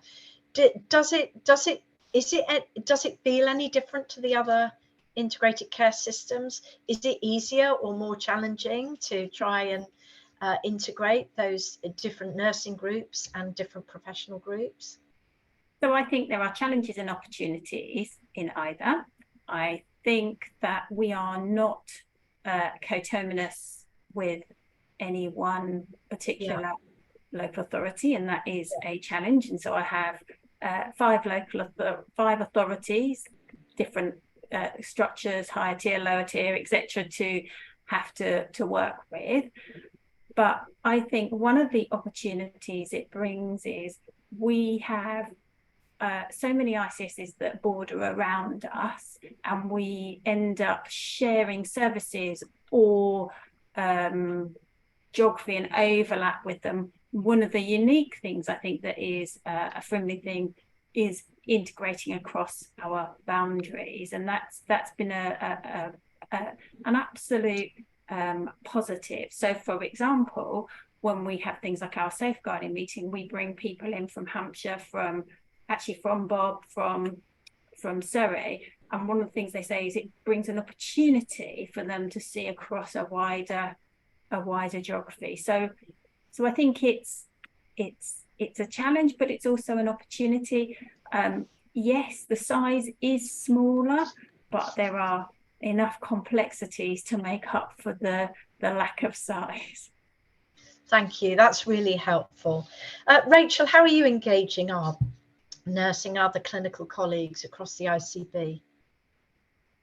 So, I mean, all of the things that Sarah's described, we do. I think there are a couple of other things that we've tried to do. So we've had some, we've run some education events. So again, that allows us opportunities for people to physically connect, some virtual events, and just trying to tap into what's available already. And that continues to take time. So I continue to be surprised about different networks that are already in existence, and how do we use those existing forum, build them, wrap some support around them so that they can feel like they've got an ability to influence both at a strategic level, regionally, nationally, and also how do we bring information down through. So I think there's no one secret. I think it is about having multiple methods of engaging, and like Sarah was saying, you know, we're not coterminous with any single local authority, with any single provider, and as things like the provider collaborative start to develop and grow, that will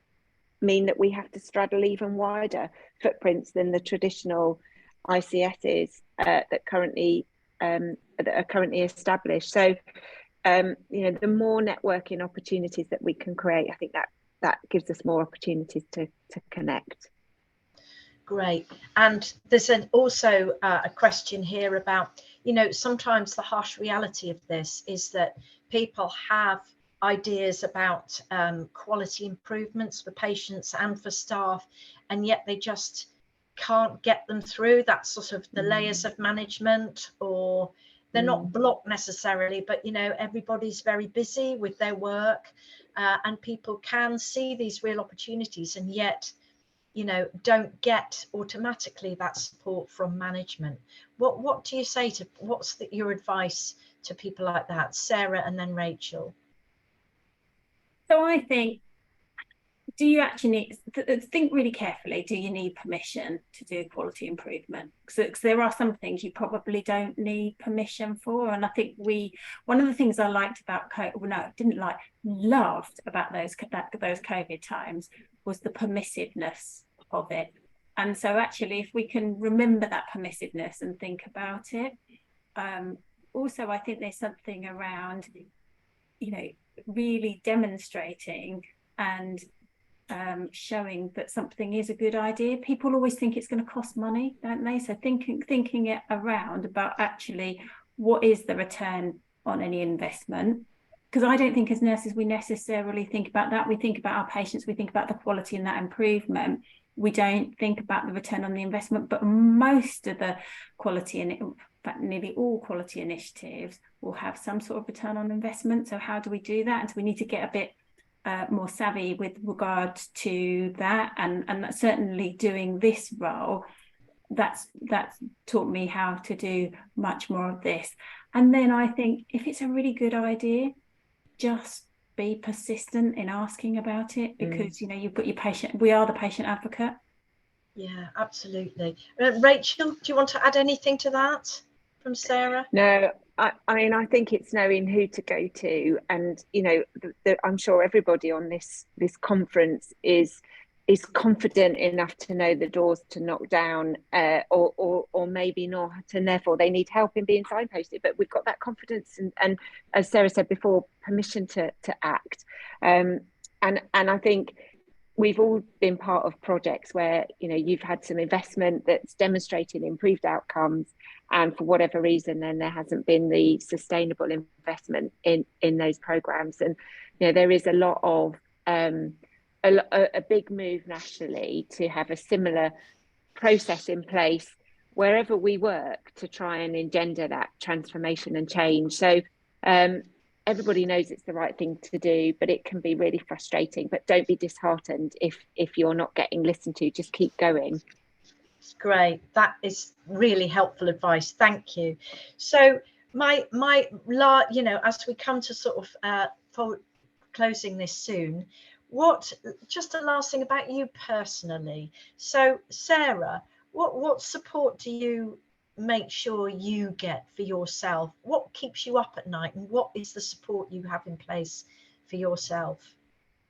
So I think those networks I talked about earlier, phoning my friends. So I think being able to talk to the other chief nurses both within my system, because they understand what's going on and the pressures, and then without the system. So Rachel and the other ICB chief nurses in the Southeast region is the thing that really helps to get you through those tough times, because just talking to somebody else that understands your point of view, your problems and your challenges, it'll be, you know, it's a different ICB, but it's the same issues, just in a different guise, isn't it? And if I've not been through it and Rachel's been through it, or vice versa, we can just support each other through. And sometimes it's just really getting to that point where you can just laugh about how difficult it is or whatever. And I think that's the bit. So it's the relationships and those connections.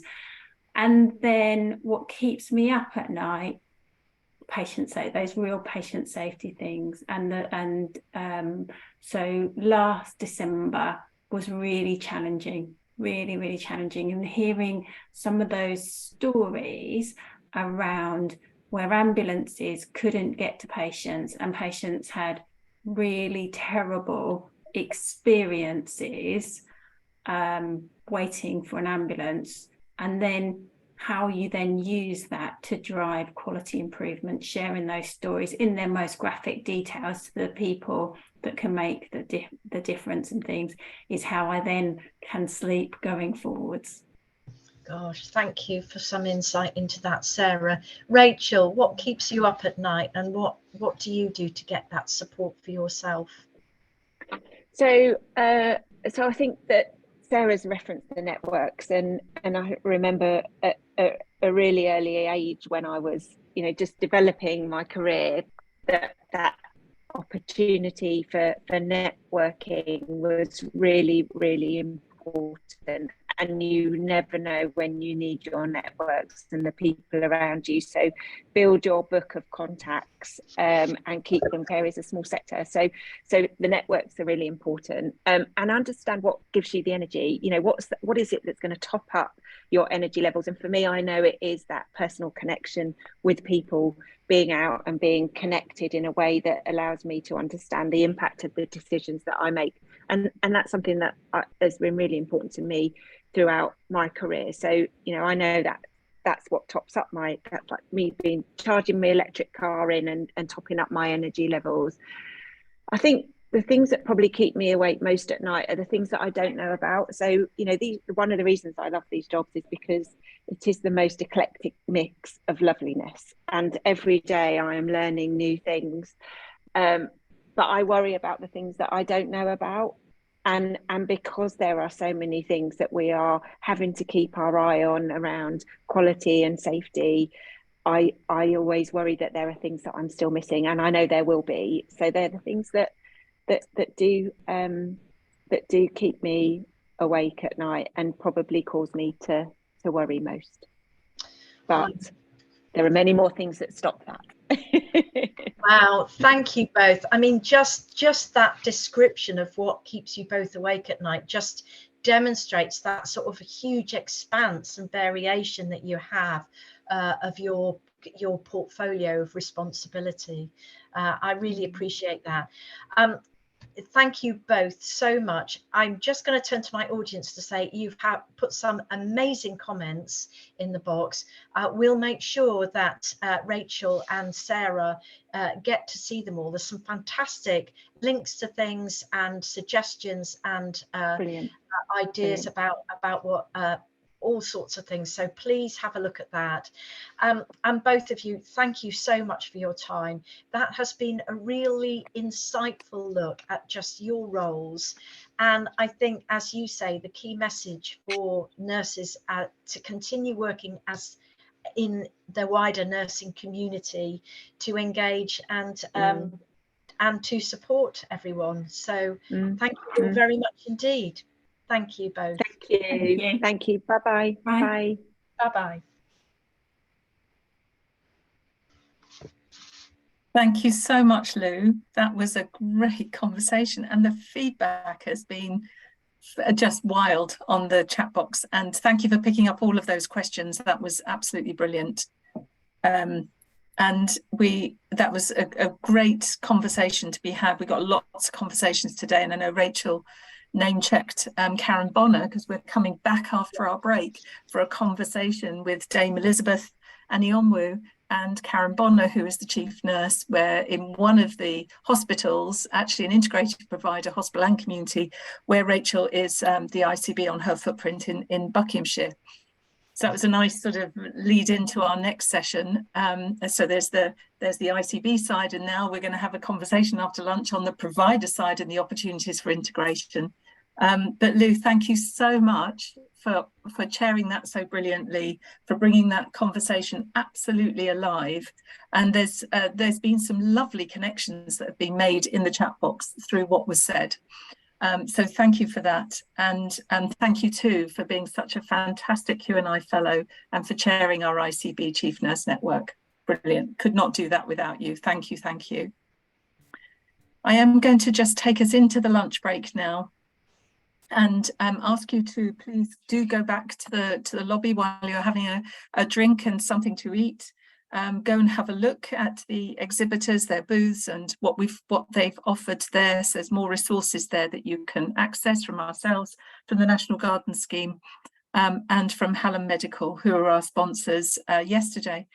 So I just wanted to add one more thing, and that is that we have another free event that's coming up, just so that you're aware. The link will be put into the chat box on the 10th of November. We have a Yarra sponsored event, which is all about safe caseloads and the district nursing workforce. So please do go have a look at that and see if that's of interest to you. It's the 10th of November, an online event. It's as a few hours, a half-day event, and free to you all. And our fantastic Alison Leary, Professor Alison Leary, is going to be speaking at that event. So do please have a look at that and do share the link with your colleagues and friends. And I look forward to seeing you back again at 1:25 with Karen and Dame Elizabeth. Thank you. Have a good break. To be welcoming Nigel Edwards. Nigel, you're in our offices in London and I'm at home. And so I'm sorry I'm not seeing you in person, but it is an absolute delight to welcome you. And I just love the title of your session, Diagnosing the NHS. I don't normally go into long biographies, Nigel, because it takes away from your time. But for those who would like to read a bit more, if you go back to the lobby and read on the programme, don't go back to the lobby while we've got this session on. You go back to the lobby and you can read a bit more about Nigel. And you've just recently left the Nuffield Trust and as their chief executive. And I was talking to somebody just recently who knows you well, who said, oh, Nigel Edwards, brain like a planet. That's how you were described, in the way that you think and consider nursing, care, our systems, our health service. And I had the privilege of listening to you deliver Diagnosing the NHS at the Nuffield Trust Summit. I wasn't able to be there because I had COVID, but it's one of the highlights of my COVID was being able to beam in to hear this. And I was absolutely blown away by what you had to say, and thrilled that you agreed to come and share your thoughts and take some questions afterwards. Thank you so much, Nigel. And I'm going to hand over to you. Thank you. Thanks, Crystal, and thanks for inviting me to talk to you. It's a privilege to be here. I rather wish you were all in the room. One gets more energy and feedback in those sorts of cases, but it does at least mean that we can get a large number of participants. So thank you. I'm just now going to try and share my screen and see whether that works. And oh yeah, that's worked. So you should have a blank screen. Don't worry about that. That's entirely intentional. There's some presentations based on an abortive attempt to try and actually write an article, which is in response to the very large number of press stories that have been around. Many of you will have seen, basically saying, you know, how terrible the NHS is, how poorly it performs internationally, and a variety of other critiques of it from both sides of the political spectrum, but largely from the sort of political free market right. And I just felt there was a lot wrong with these critiques. They didn't really say why they thought this was the case. They didn't go deeply enough into the cause of the problem. And I thought, talking to a medical friend of mine, it seemed to me that we had basically here people proposing treatments without really understanding what the pathology was. So I thought perhaps it might be worth actually mapping out all of the possible explanations for the NHS's relatively poor performance. And I was also provoked to think this from a very good commission that the Lancet ran on the NHS, which again was very good at describing the problems, but not at all good at proposing solutions. So we're going to go over a series of different areas where people have thought about why there are problems in the NHS, and perhaps we'll dip into some of them and examine how good or bad the arguments are, and then I think we might get to a conclusion, therefore, about what some of the treatment might be based on the diagnosis. But to warn you, it's complex. I will not come up with a simple diagnosis, and a spoiler is that the main conclusion of this is that anybody who tells you that they got a single solution or uses the phrase "all we need to do is" doesn't understand the complexity of the problem. This is what the Lancet had to say. I'm sure you'll recognise much of it. It's not really arguable, but it's good on what's wrong. It's not good on why, and not very good on what to do about it.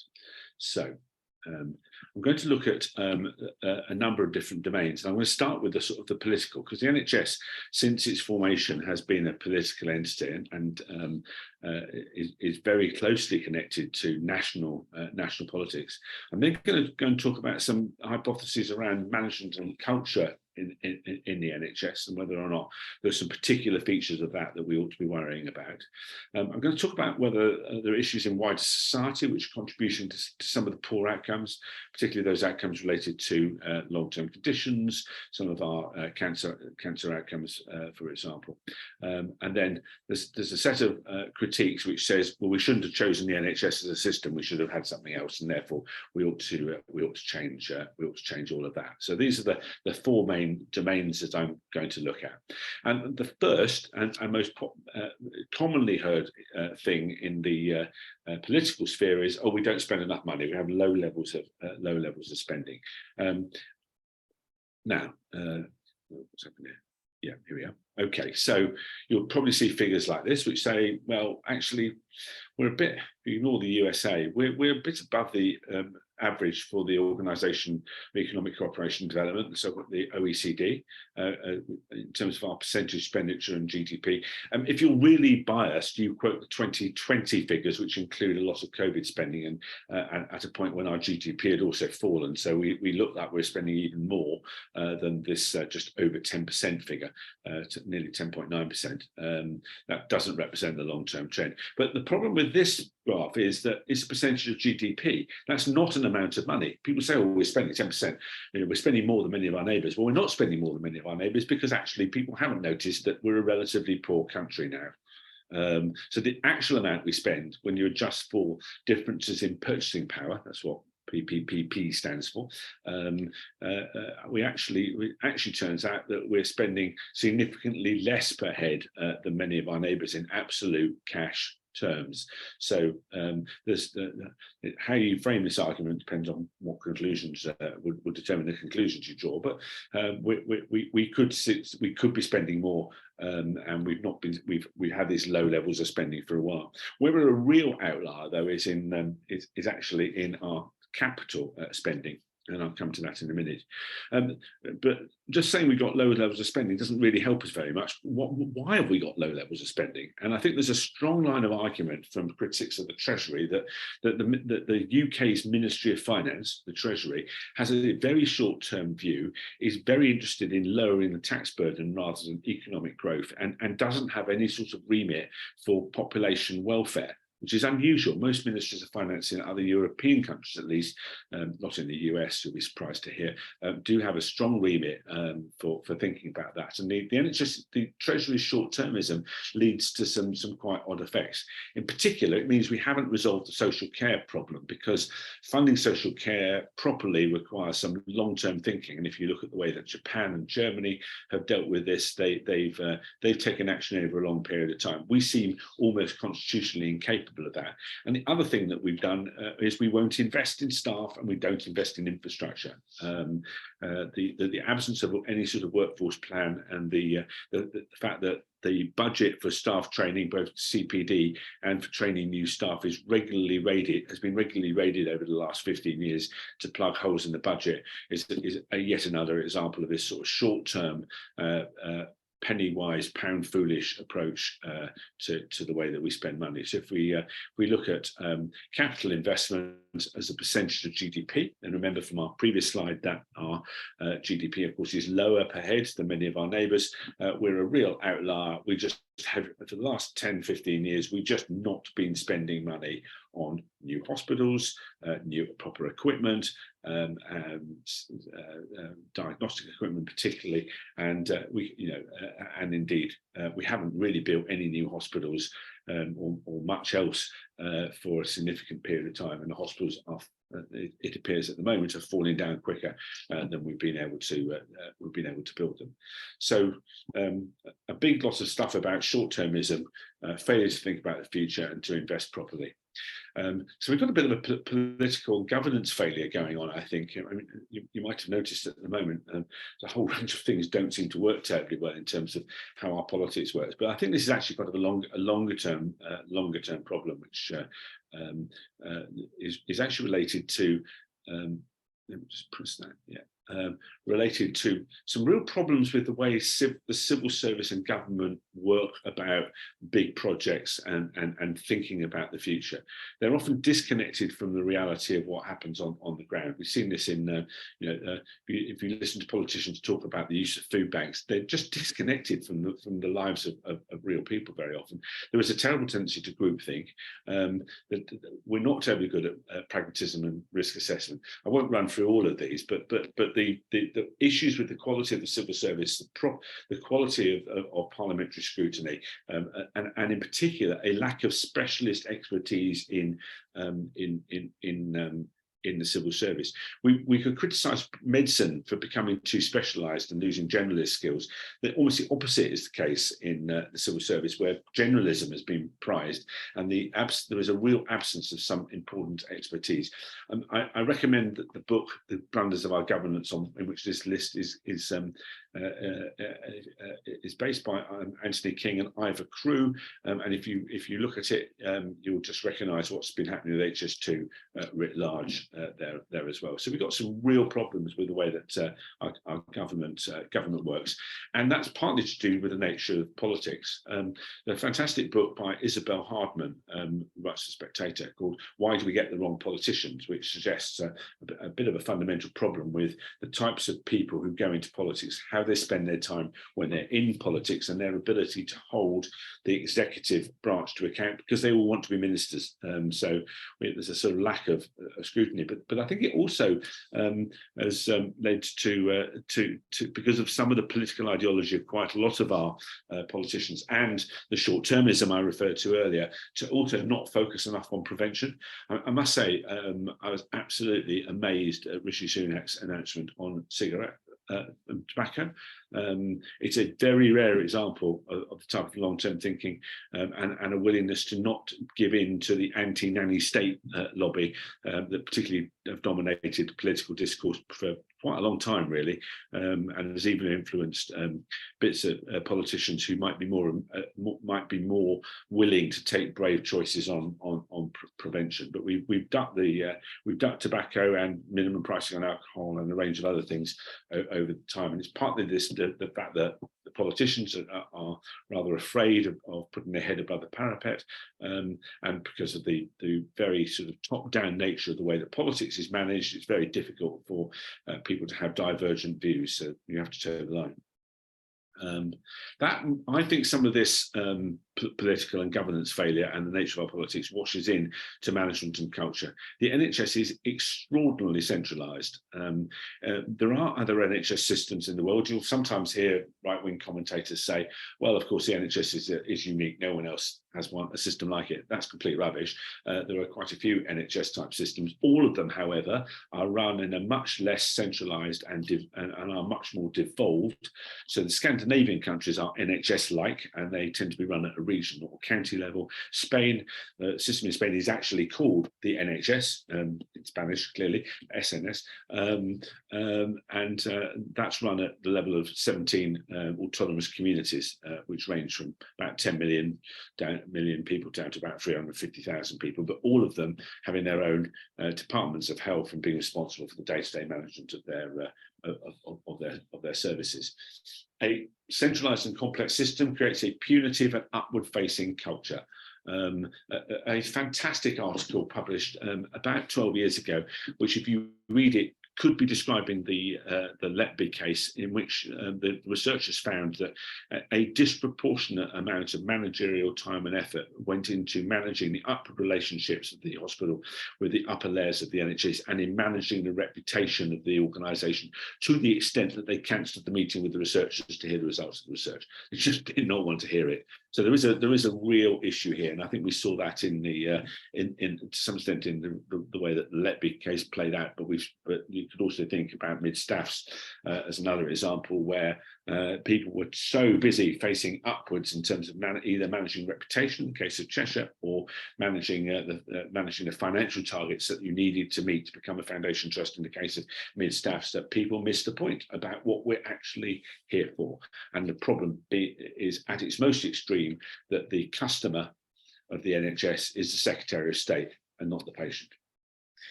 That's probably too extreme a way of putting it, but it's not so far from the truth to be a problem.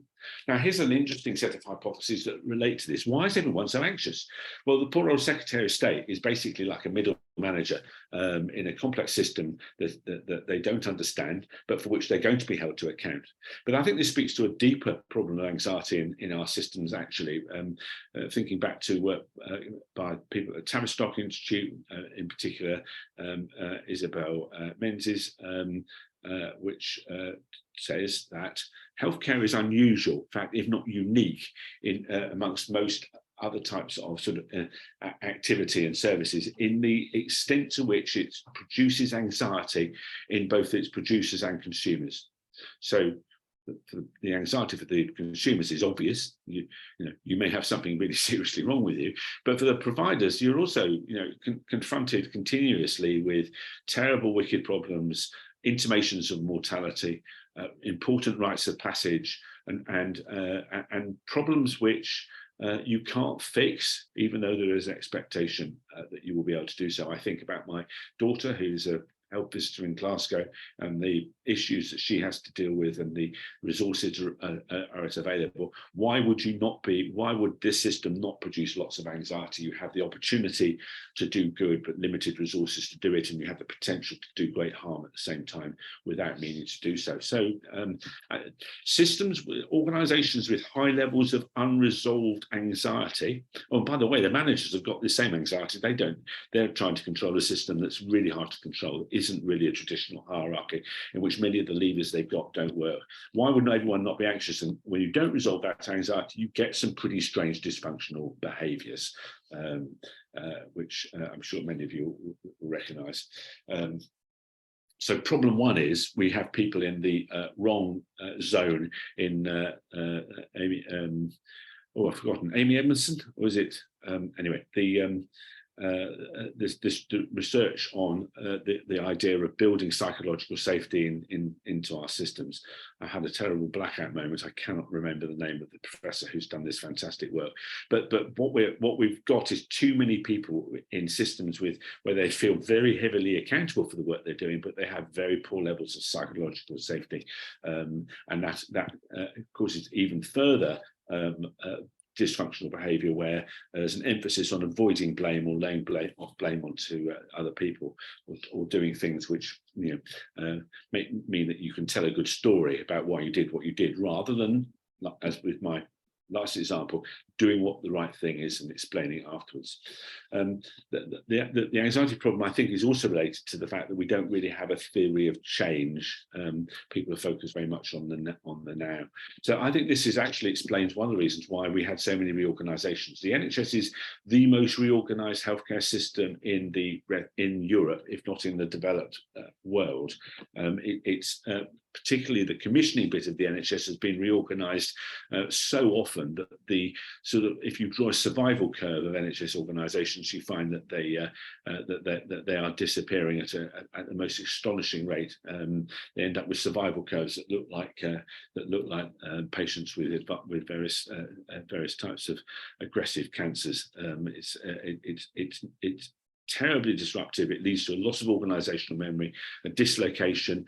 People waste vast amounts of time applying for jobs, changing jobs, learning new jobs. The frontline clinicians get confused and bamboozled by new people with new priorities. But it's good if you're a politician and you don't have a change theory and you're very anxious and you believe that you can make a difference, then changing the structure is a lot easier than actually getting to grips with the micro improvements and hard graft, which I will return to later, that's generally required to produce high quality systems. So we shoot ourselves in the foot continually by having management structures that are not just reorganised, but often reorganised in a way which sets up the next reorganisation, because there are flaws and faults built into a compromise solution that doesn't quite work. And there's a bit of a tendency in the NHS also to try, and the politicians to try and find the ideal structure. There's one lesson you get from looking at international comparisons of health systems is there is no ideal structure. They've all got problems, but we keep reorganising them. Here's a timeline of reorganisations in the NHS. You don't need to read it. You can just see how often they're happening. No one else is doing that. So, oops. Yeah.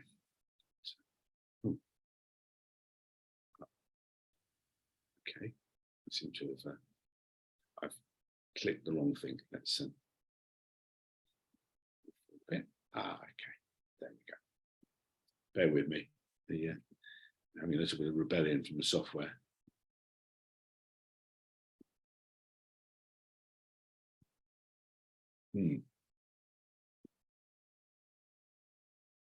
Okay.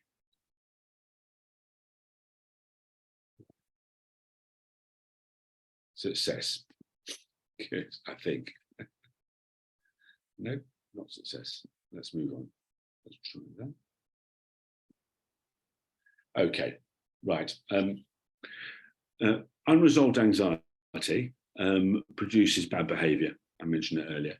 The other thing that's really interesting, I think, is compared to other healthcare systems, is the extent to which many of the clinicians in our system feel disempowered. We do have quite a lot of clinicians in managerial posts, particularly nurses, but it's noticeable that there are fewer senior clinicians in very senior positions in the health system in the UK.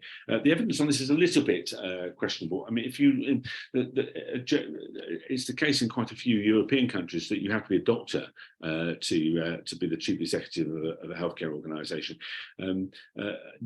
This audience, I'm sure, will be pleased to know that there's not a huge body of evidence that actually makes any difference at all. But I do think the absence of clinicians in senior leadership things this is an interesting hypothesis. I'm not convinced it's a major cause of the NHS's problems. I think it's more of a result of some of the pathologies that we've been describing here earlier. I did a piece of work some years ago looking at why particularly medical directors didn't want to be chief executives, and so part of it is a reluctance to entirely put aside medicine and their medical background. But the other one, more pragmatically, was, well, we've looked at what happens to chief executives, and I think we're better off where we are. And you hear that also from chief operating officers and other people. So I think it's more of a result rather than a symptom. But, so we have it on the map. Now, let's move on to wider society. Is the British population letting us down?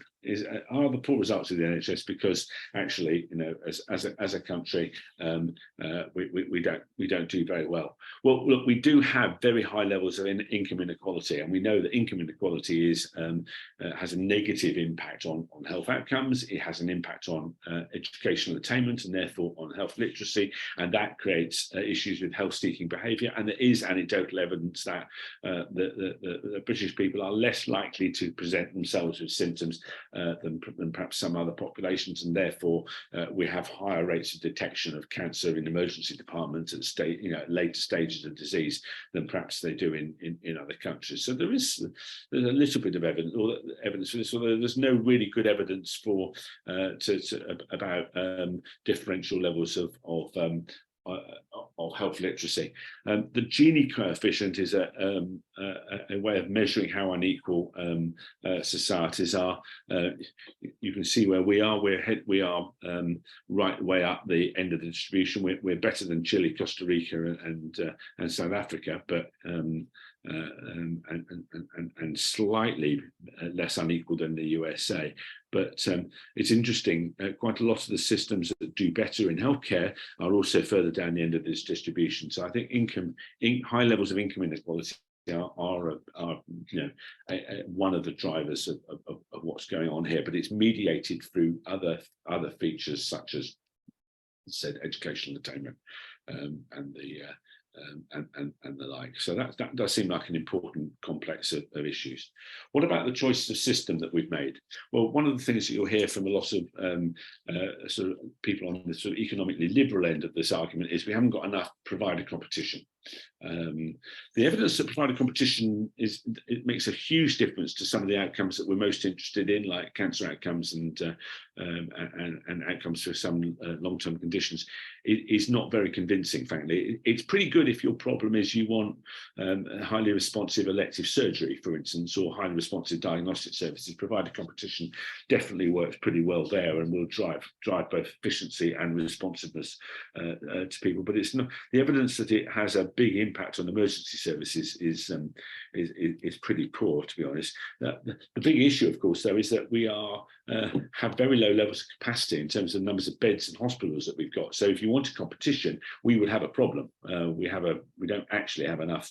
We don't actually have enough hospitals to provide that. We've done a pretty good job of centralising them over the years, and we have some of the lowest bed numbers in Europe, around just over 2 acute beds per 1,000 population, compared with around about 5 for Germany, who, by the way, would say that they have too many, but somewhere between 2 and 5 there is probably a right number, and it isn't 2.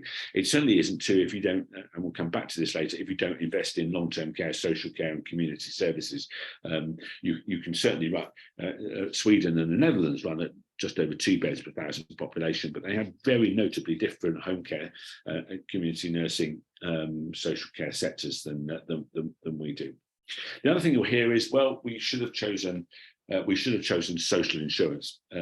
So we went down Beveridge's route, which is a national health system run by the government, and what we should have had was a Bismarckian social insurance system, as they do in, say, Germany, for example, where you basically pay health insurance to an organisation that's not part of the government. It's generally not-for-profit organisations. You pay a certain amount of your pay out of your paycheck every month. Your employer pays a proportion as well, and then these are run by sort of big not-for-profit or generally not-for-profit organisations, which then purchase healthcare from a diverse group of different providers.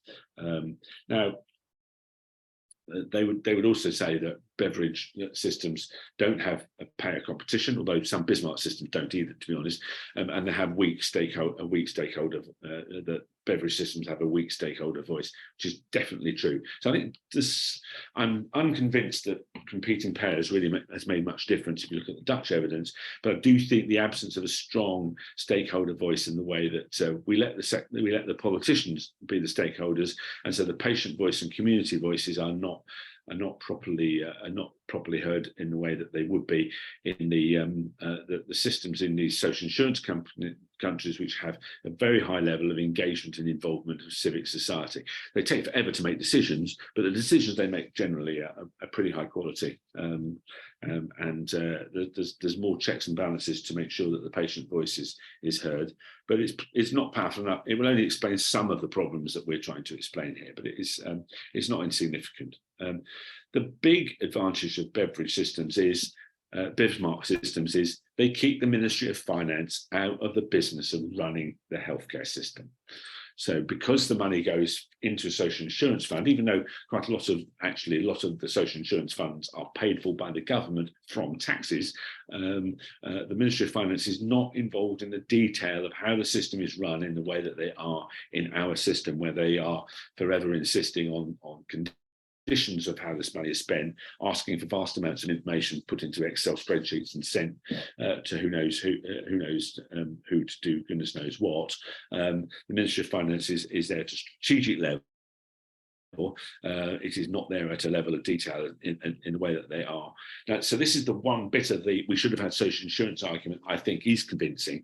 I will say that I think most of the people who are proposing that we should have the Bismarck system don't really want the Bismarck system. If you look at their politics and where they're coming from, what they actually want is a system that will allow the relatively well-off to leave the poor behind so that they can buy a better service. So that's not Bismarck, that is General Pinochet from Chile and the health reforms he put in the 1970s and 80s, which basically allowed the rich, young and well to leave the poor, old and sick behind. That is not a social insurance system. That is a piece of rather unpleasant American-inspired social engineering. So we don't want that, but I think that is what they're really saying. So I think their arguments are not very legitimate. But I do think that the one grain of truth is you get away from some of the centralisation and you get away from the malign influence of the Ministry of Finance. And a final argument in terms of system choice is that we haven't, although we've reformed the commissioning or purchasing side of the NHS at regular intervals, we've actually not done very much about provider reform or integration. We've had a lot of rhetoric about shifting money into community services and primary care, but we haven't actually done that. We just said we were going to do it.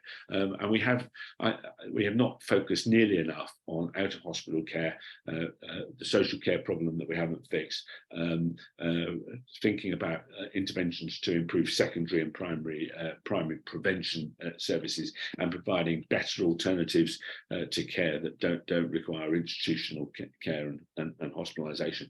I think there's a lot to be said for this argument. We're not alone in this failure.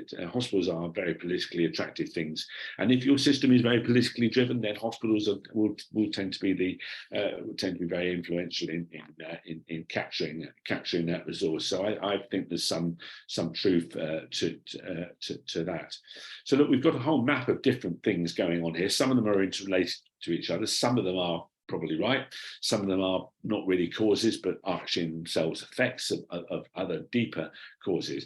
But what this basically means is that, as I said earlier, anyone who's got a simple solution hasn't understood the scope and complexity of the problem. Any one solution is, so if we did switch to Bismarck, which would be very difficult, not impossible, it doesn't solve any of our problems it only solves some of our problems about management and culture. We've got such a strong weight of political willingness to be involved and influence the Treasury. I think it'd be very difficult to disengage from that. It doesn't really deal with that at all. The undervaluing of management and leadership isn't fixed by moving to Bismarck. I should just say that due to my little software glitch there, we miss one little bit of the missing bit of the upward facing culture, which is we've massively undervalued management and administration.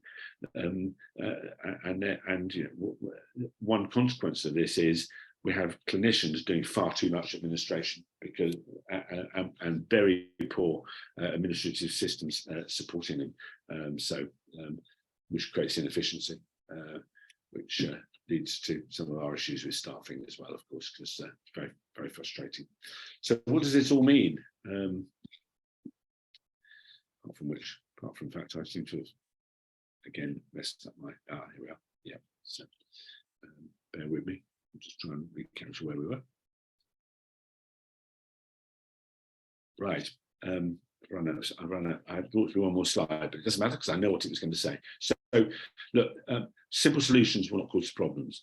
At the risk of creating a slogan, we should avoid simplistic slogans, three-word solutions, and we can just fix this type approaches.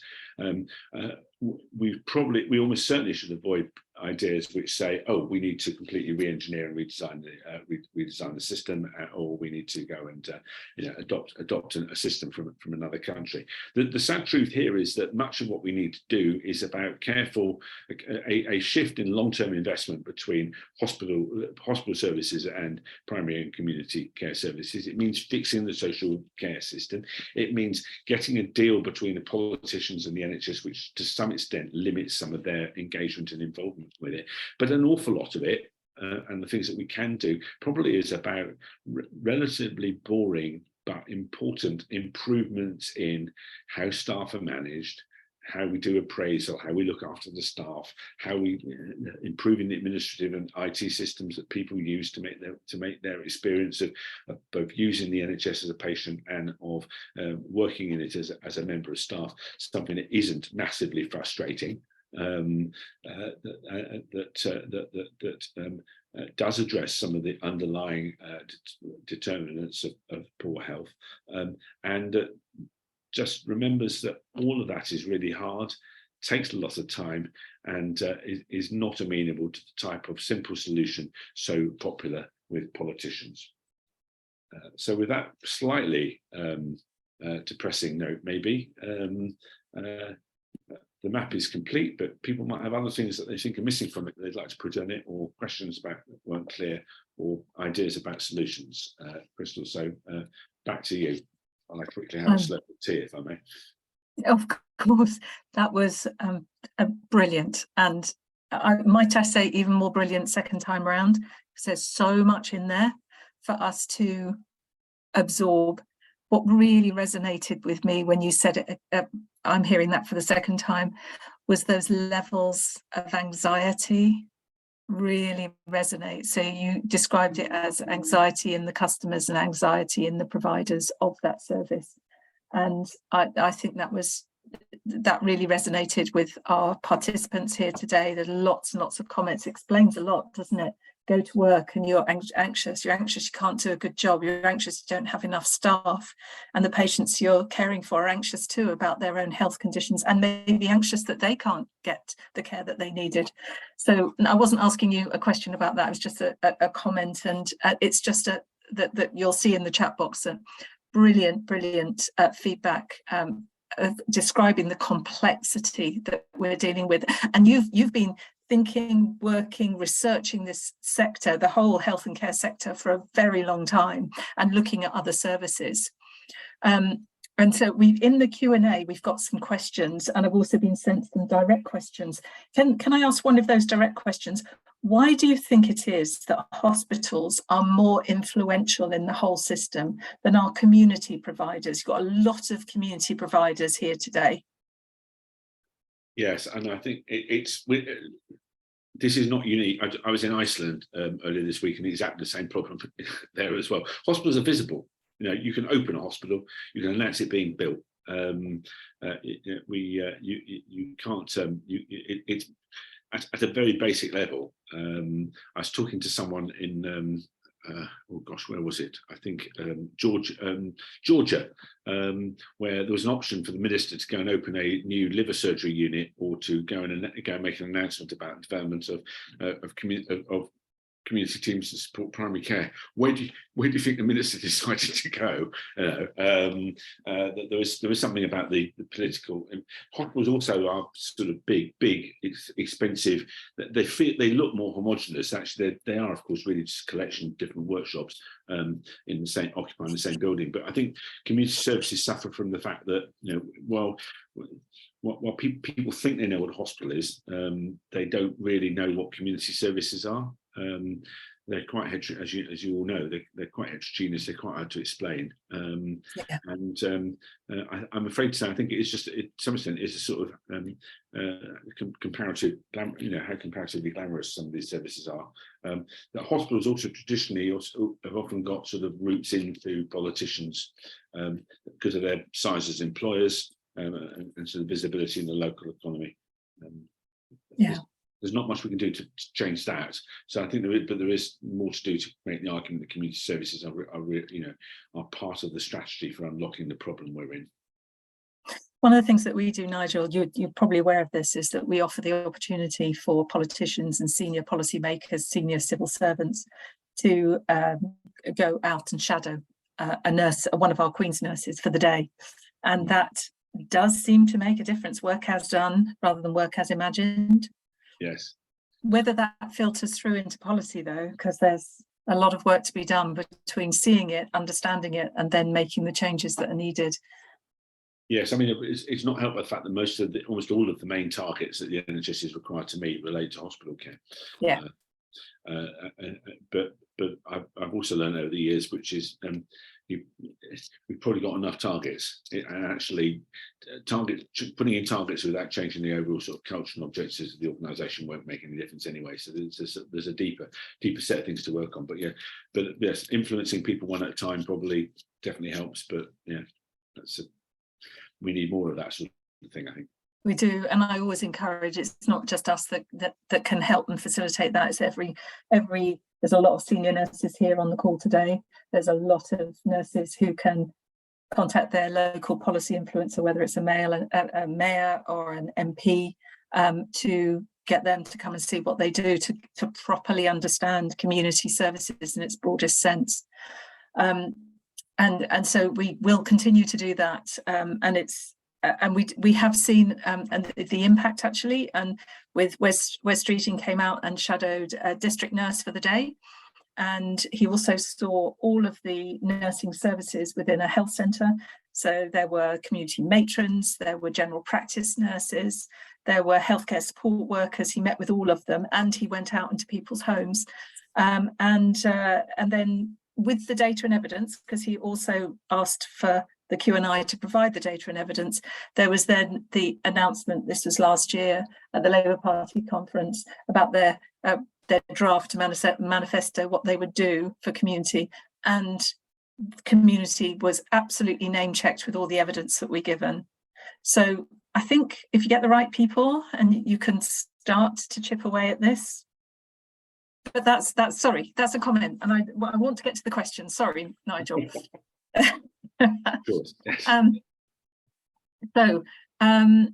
There was a question about the shifting the funding into local government. So the funding for NHS into local government, what would that look like? Do you think that is any form of chipping away at a solution? Yeah, I mean, this is often proposed, and actually, if we look at say Scandinavia and some bits of Spain, I think quite a lot of community services are provided at municipality level.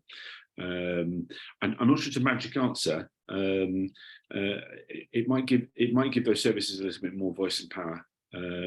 Local authorities are obviously much better at understanding the places they're serving than health services generally are. So there's perhaps more of a natural join up between local government and health. Part of the problem is and this has been an issue in Scandinavia, for example, is that some municipalities, some bits of local government aren't quite the right shape and right size to have they're either the wrong shapes and they're odd shapes and don't quite map onto to how healthcare is organised. But actually, the actual operating unit probably is the place, and most local authorities are reasonably well organised around places. So the local authorities themselves, county level, probably also still needs to evolve.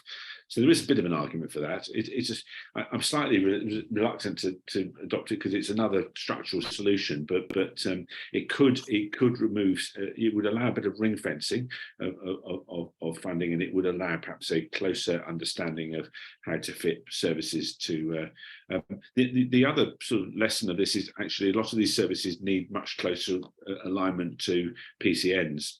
To the primary care networks at that sort of, even at that lower level place, who employs them, commissions them, perhaps is less important than getting that alignment between the 30 to 50,000 place neighborhood type of area, I think.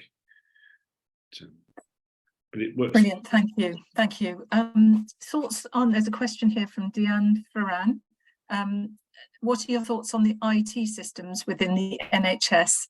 Our community system is antiquated, non-intuitive, and painstakingly time-consuming.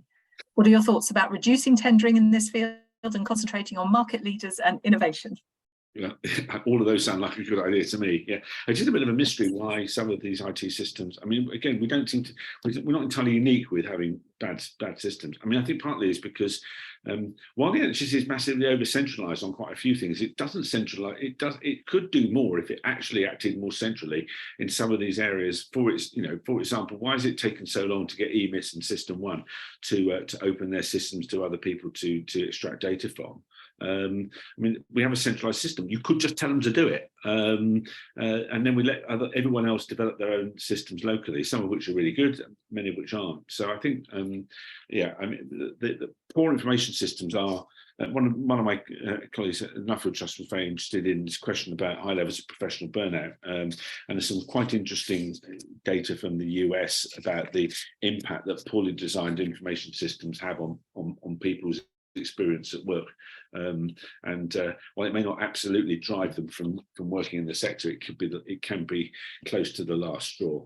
So I think we've massively underinvested in it, and when we do invest in it, we have this fantasy that somehow it will save lots of money. I mean, I think that's not what we're trying to do here. We're trying to reduce fragmentation, improve multidisciplinary working, and it may well increase efficiency. But I think the framing of how you think about these systems also has been a bit of a mistake.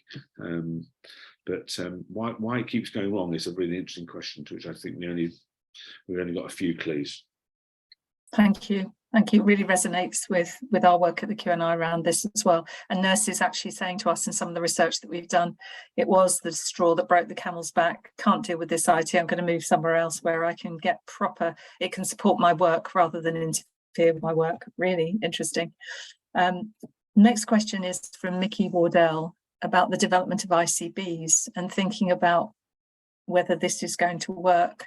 And Mickey is a health visitor like your daughter. She says, I worry that a lot of the focus on funding decided by ICBs will be directed towards adult services and not enough funding towards children and young people in the community with prevention and early intervention. Getting it right for children and young people at the start may have a huge impact to the provision of adults across the life course, obviously later on. Yeah, I mean, I've had a long-term concern that people may remember Al Ainsley Green, who was a long time ago Professor of Growth and then became Children's Commissioner, has made an argument. He thinks that Britain is fundamentally child unfriendly in terms of how it thinks about policy. I personally think that he's got a good point.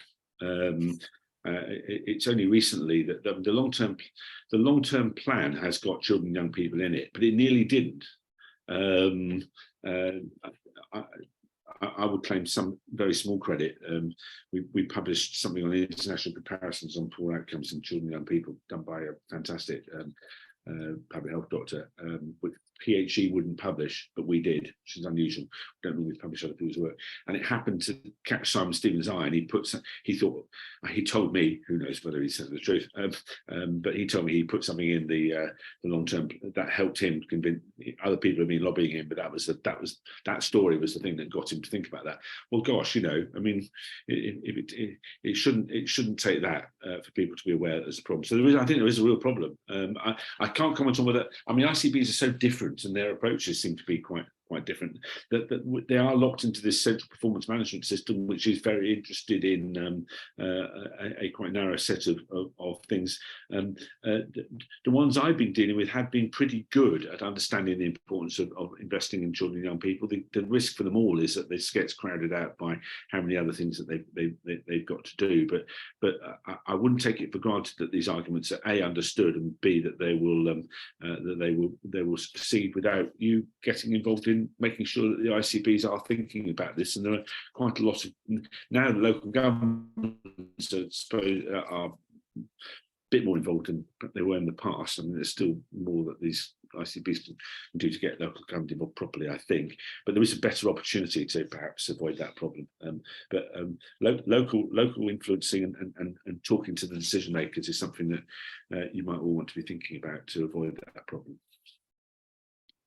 Do you think that's something that nurses can do? Would you encourage all nurses to get involved? Oh yeah, absolutely. In this influencing? Yeah, definitely. Yeah. And we just heard just the last session, and I think you might have been in just at the end with Dame Elizabeth Anyonwulu and Karen Bonner. It's like just do this. Don't wait for permission. Yes. You might ask for forgiveness later, but you know, just do this.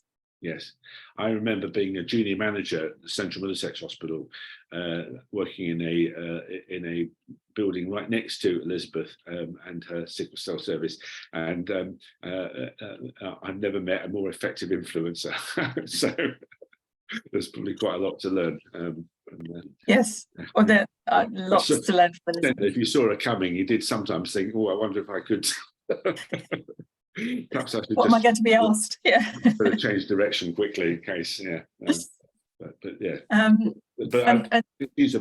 She's a real poster, you know, case for how, you know, actually exercising that influence in an evidence-based and, you know, appropriately forceful way is very effective.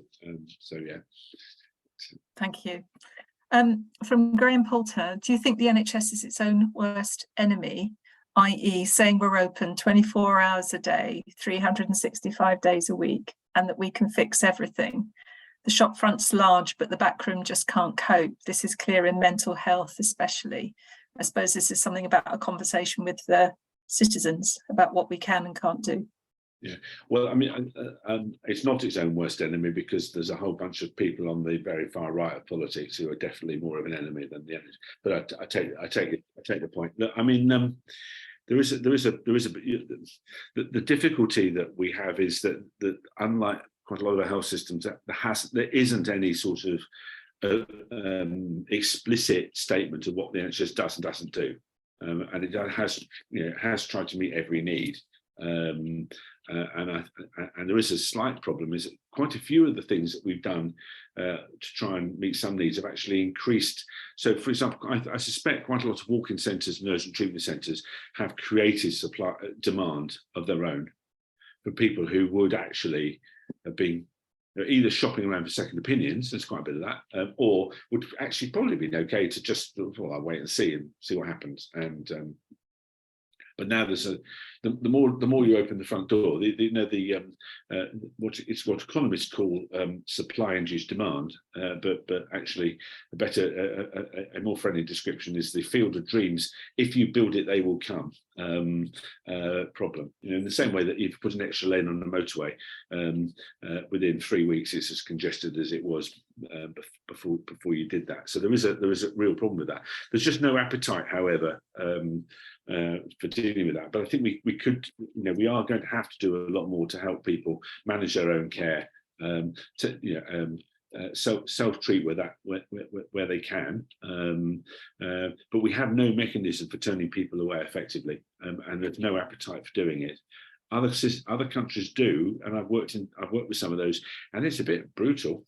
and I'm not sure we have the appetite for doing it. But the sad truth is that most of our attempts to manage demand don't really work. They create a lot of work for the clinicians. They don't, they may make a small impact, but if people think they need treatment, then that's what they think, and you can try and manage it, but you'll probably spend as much time and effort managing it, and in many cases it would have been simpler just to treat them.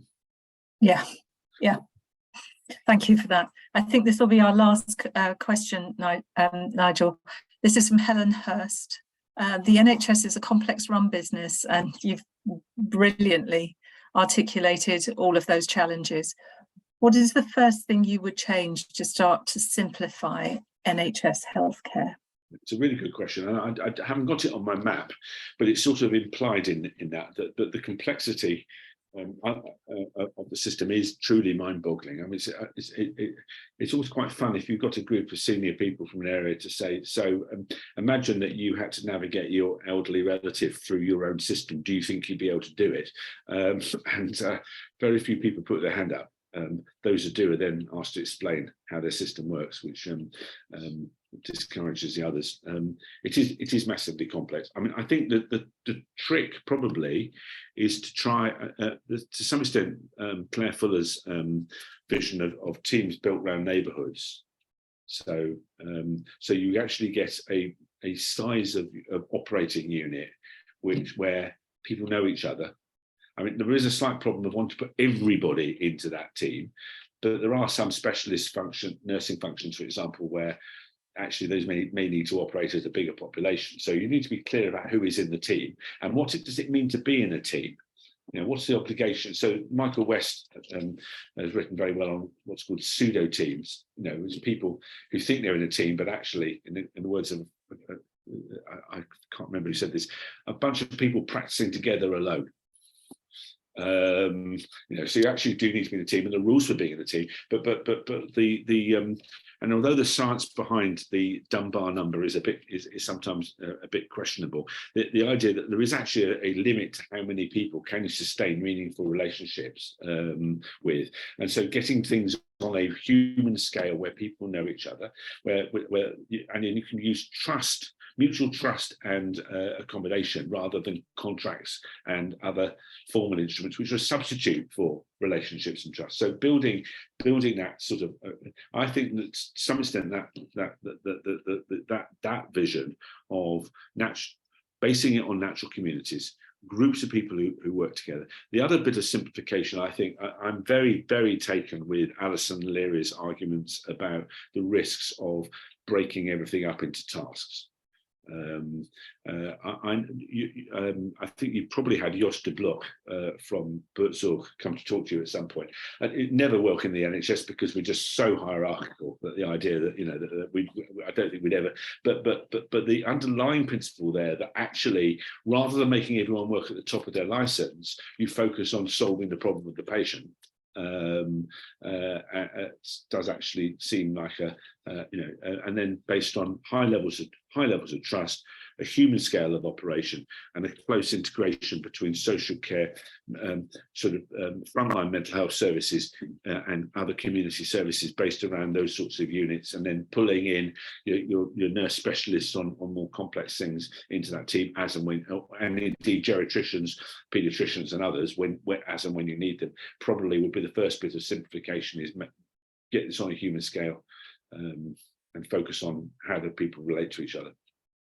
That's brilliant, Nigel, and I think a lot of people on the call today would say that's when you've been a nurse in a neighbourhood for a number of years, you're building those kind of relationships, and you're not compelled to. It's not part of what's in your job description, but you do it because you're focused on the people that you're serving. So you become a functional team, even though you're working for different employers, and it works. And we need some more showcasing of that. So people on the call today, if you want to showcase some of what you're doing, the QNI would love for you to write a blog and tell us what you're doing, because that idea of serving your neighbourhood and being a neighbourhood team is right back to our roots as nurses working in the community in their broadest sense, including health visiting, including community children's, community mental health.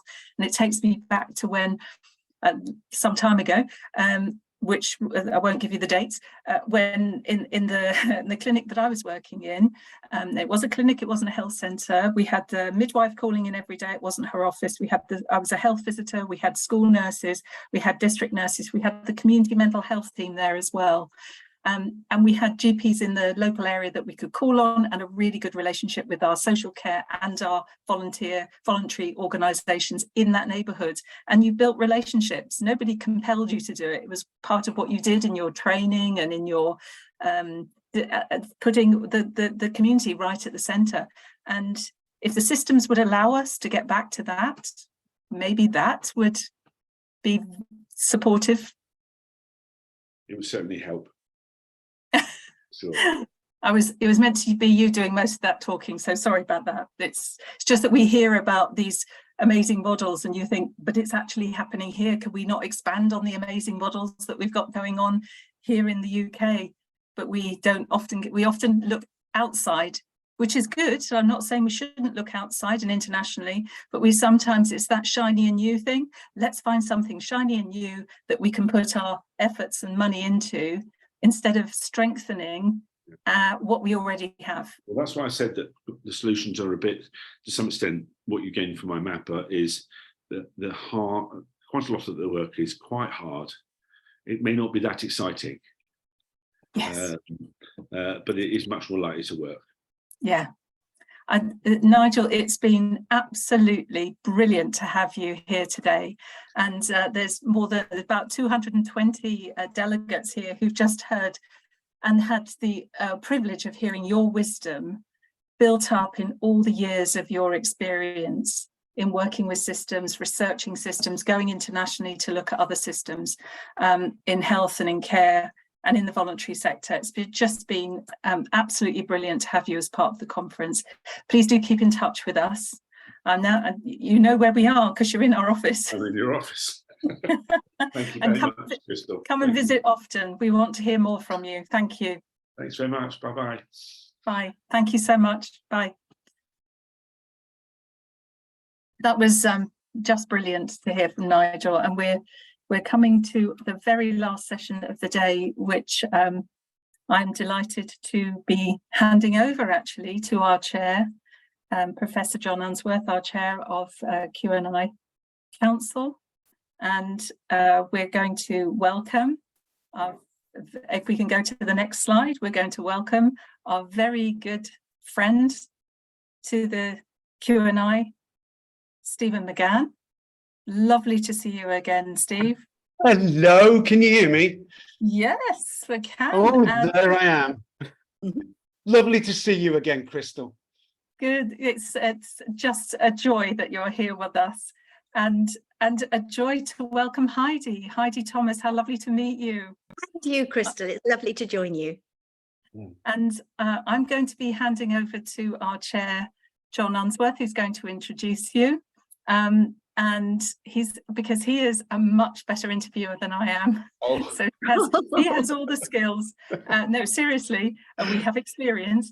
And I'm going to hand over to John and then thank you at the end. So thank you so much for taking the time to be with us. It's an honour to have you here.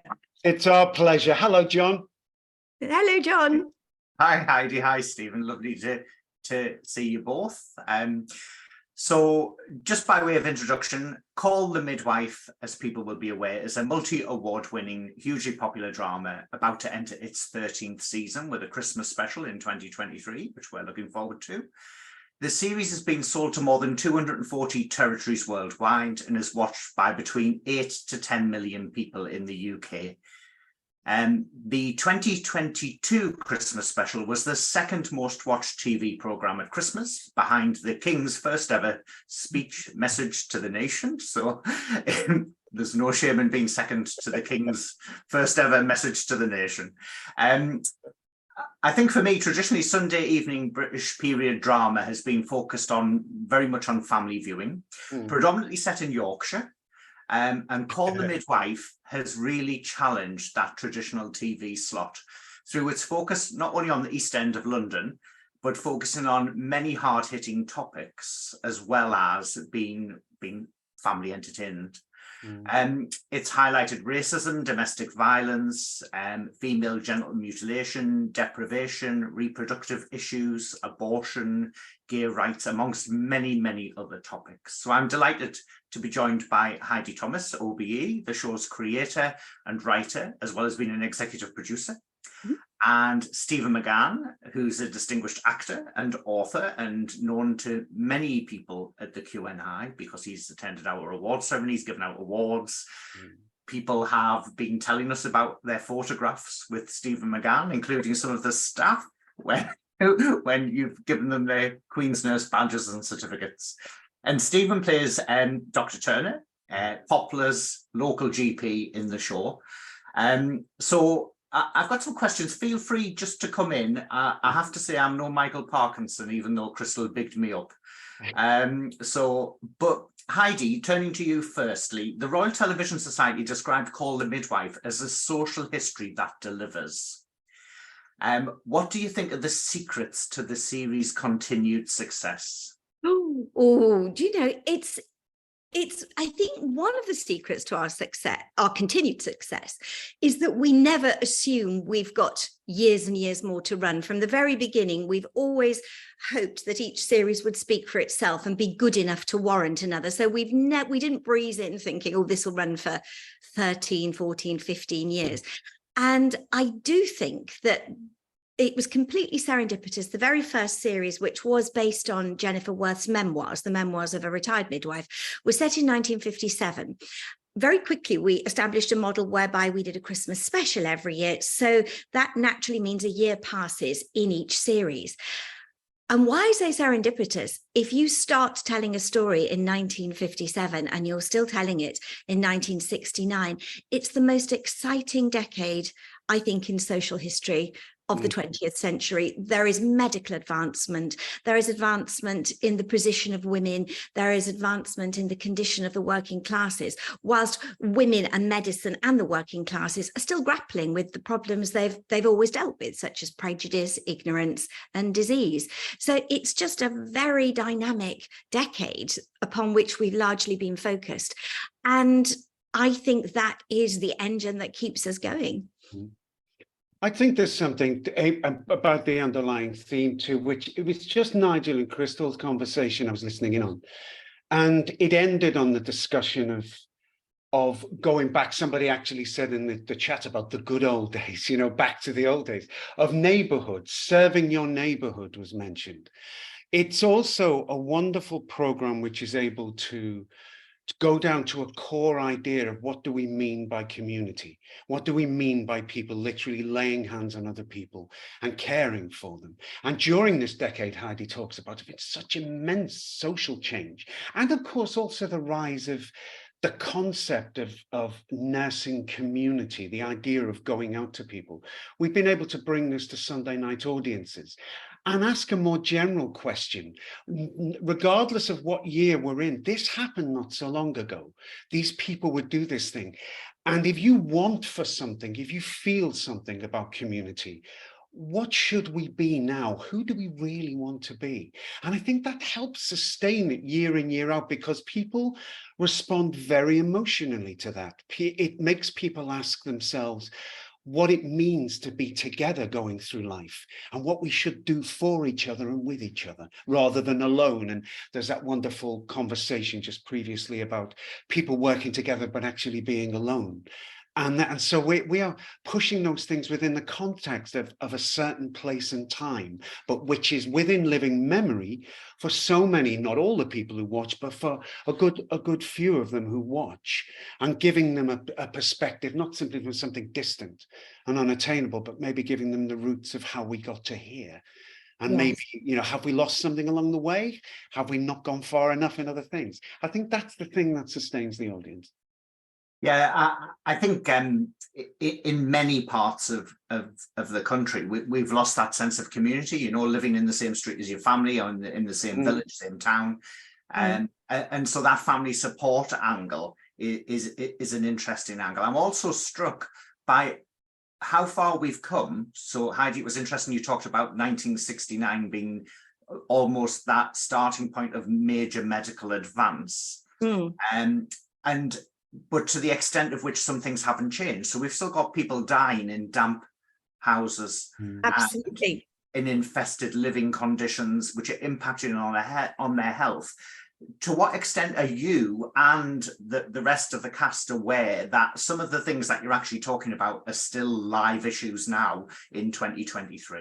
I think quite often it's a connection that's difficult to miss. If you're engaged in modern society, if you read the paper, even if you digest news quite casually online, I read a lot of statistics and a lot of archive material from the period, including newspaper archives and medical records. And one of the stories that I noticed this time last year, when I'm already beginning to turn my attention usually to the next series, was the problem of mold, particularly in newly built high-rise, modern, supposedly immaculate council flats in London. So I'd stuck a pin in that. And then over the winter, there were tragic stories in contemporary newspapers about infants, or certainly small toddlers, dying because of mold exposure. And whilst I'd had the idea based on historic premise, when you see that 60 years later, this is still happening, it immediately, I redoubled my efforts to make sure that story was told, because the basic principles of social housing, which is not fit for purpose, goes right back almost to social housing being built. And I think the connection between housing and health it's so interwoven that I constantly find when I'm looking for medical stories for the next series, I always go and look at the history of housing. And I find that extraordinary. I think our environment is ourselves up to a point. And when Call the Midwife first began, set in 1957, there were a lot of people post-war still living in very poor accommodation with low levels of sanitation, in terms of independent sanitation within dwellings, lots of people sharing toilets, public toilets within Victorian tenements. And then they, as our series has progressed, we see these wonderful tower blocks going up. Everybody's thrilled. 2 or 3 years later, they're full of mold. It's extraordinary. And I think only when I run out of those sort of residences will Call the Midwife run out of road. Yeah. It's interesting, just on the subject of that going on with an idea of agenda. Sometimes it just might be of interest. Some people in the press or otherwise sometimes say, oh, what's this agenda? You've got an agenda to say. We never work. We're never agenda led. We never do that. It's all there in the newspapers of the time. And sometimes if things are unresolved, we don't time things. I think there's something a bit crass about that. But what is remarkable, I remember we did a story on just before the COVID pandemic. We transmitted a story about a diphtheria pandemic. And I remember somebody saying online, how did they know? They did something on pandemic. No, of course we don't know. We're doing these things because some things will come back. If you don't fix them, or you're not aware of them, or, things like housing, they'll come back. And our recent history program shows people with, say, you take mass vaccination, guys, this was a good idea. Look back and see why in the 60s, when they were surrounded by the problem, did they do these things? Why did they change them? Years later, when you haven't seen some of the symptoms for a long time, why are you suddenly questioning those now? Maybe be more thoughtful, go back to see why they went to all the trouble to do that in the first place. That's not us with a vaccine agenda. That's us looking back in actual medical history and saying, maybe our memories have got a bit scatty.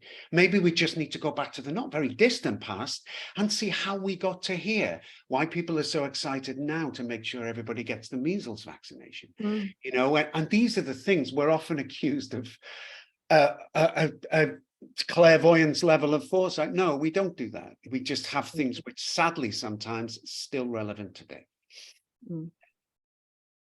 Yeah, I also think people have got very poor memories in terms of going back. So you know, the coronavirus pandemic was said to be the first pandemic we'd experienced in 100 years. And you think, well, we've had swine flu, we had HIV, we had the 1965 Hong Kong flu outbreak, etc., all of which were pandemics. So, but everybody seems to have forgotten all of those. So yeah, I think the other interesting thing about the series is it also does that social history. So, you know, the 1966 World Cup was there in an episode. The assassination of President Kennedy was there in an episode. So it has got some very, very clear markers if you've forgotten where we're up to in terms of history. Yes, we've just had Man's Just Walked on the Moon in episode 5, or is it 4 or 5 of this series?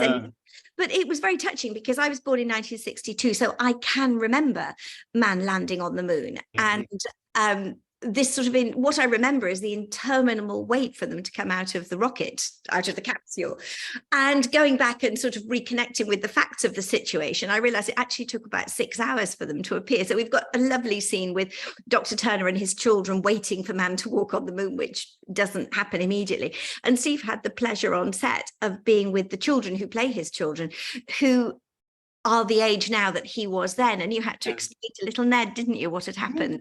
And there was this beautiful moment. I've waited for men to go back. I was one of those kids who was just crazy. That I was the Apollo generation, so I went on and even studied science afterwards because I just loved all of that. But that's where it began, and so I was able to sit with the Turner children and describe this. And he said, "You know what? You saw it." I said, "Yeah, I was there. I was like you. I was watching." He said, "Well, what happened?" I said, "We waited and it came out." And what a sweet thing to do that was, you know, that was a real bookmark for my life, you know, bookends, I should say. For my life. And I think this is something that often, one of the things I love about writing called Midwife is I get to write about the relationships between generations. For example, Nurse Crane is the old, you know, the starchy, old-fashioned nurse who cares passionately about the development of her young mentees, we would call them nowadays, the young nurses she has under her wing. And I very much enjoy writing about this sort of generational bond. And recently in real life, I had a young intern working with me just for a couple of weeks in the summer holidays. And I was talking to her about how I developed my series. This was actually a couple of years ago. And I said, and it was apropos of series 4. And I said, I would possibly like to do a story about a young man who's about to become a father, but he's arrested for homosexual activity. And she said, this young lady, very bright, well-read, age 16 or 17, said, why would he be arrested? And I said, well, at that time, being gay was illegal. And she said, you are kidding me. And she didn't know. I'm sure she would have found out from another source quite soon, because that's part of how we learn about the world. But when Lily, lovely girl, said that to me, I thought, oh my goodness, we really do need to do this story, because gay history develops all the time. And she was very much inhabiting the 21st century world of that scenario and those characters. So we did exactly that. And there was quite big feedback, as there was when we did an episode, the same episode where we covered the World Cup final and England winning. We covered gay conversion therapy, which was something I'd heard about in oral testimony from someone who's a well-known personality in Liverpool who'd been through that. And for years it had been in my mind as something that I wanted to cover. So I often get my ideas either from real life, people's real experiences, or from drier resources such as archives. But I find there's a continuous process for me of illumination and education. And if you can then pass it on to a popular audience who may bridge many generations, because we do know grandparents sit and watch it with their granddaughters, even grandsons, and mothers and daughters watch together. It's lovely to be part of creating those dialogues and those conversations. Yeah, and I'm picking up on that point. I think it's very important to bear in mind what we've experienced is don't rely or presume that the societal memory is very reliable or very long. People have less awareness sometimes, like this young lady, of how we got to here, even from recent history. And more widely, women can be very shocked, even women who work on our show. When I would say some small nuggets like, but in the swinging 60s at this time, a wife couldn't get hire purchase or a mortgage or anything without her husband's permission. Or a checkbook. Or a checkbook. or open a bank account without a husband. And they go, well, no, that's stupid. They say, no, this is how recent some of these rights of yours are. This is how recent and how, one could say, incomplete they are. And it's this idea about a historical nation's memory is not always very reliable. And sometimes I think, well, as we've gone through, we've learned this. And sometimes, you know, it pays to go back. It pays to repeat these things, to say, no, you must bear this in mind. This is not a great, immovable, ever-living thing. This is very recent, and arguably it could be taken away. You know, it's not. It's only very modern.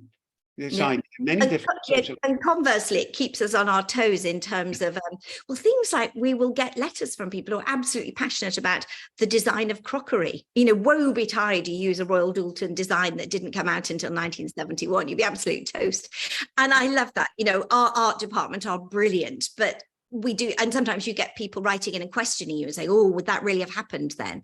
And we're usually very clear on our sources. But one thing that's been interesting to have a dialogue with young midwives about has been about the gradual shift from inches to centimetres or fingers in terms of cervical dilation, because it was a sort of, it was a slightly spongy boundary. Once midwives realize there's this beautiful correlation between a fundus, in terms of fundus of the uterus, measures 40 centimeters, which is 40 weeks. It's just such a beautiful measurement. People started to use that very quickly. But older school midwives, such as Nurse Crane, would always use, probably to the end of her career, say, oh, your 2 fingers dilated or 3 fingers dilated, and not use centimeters for that.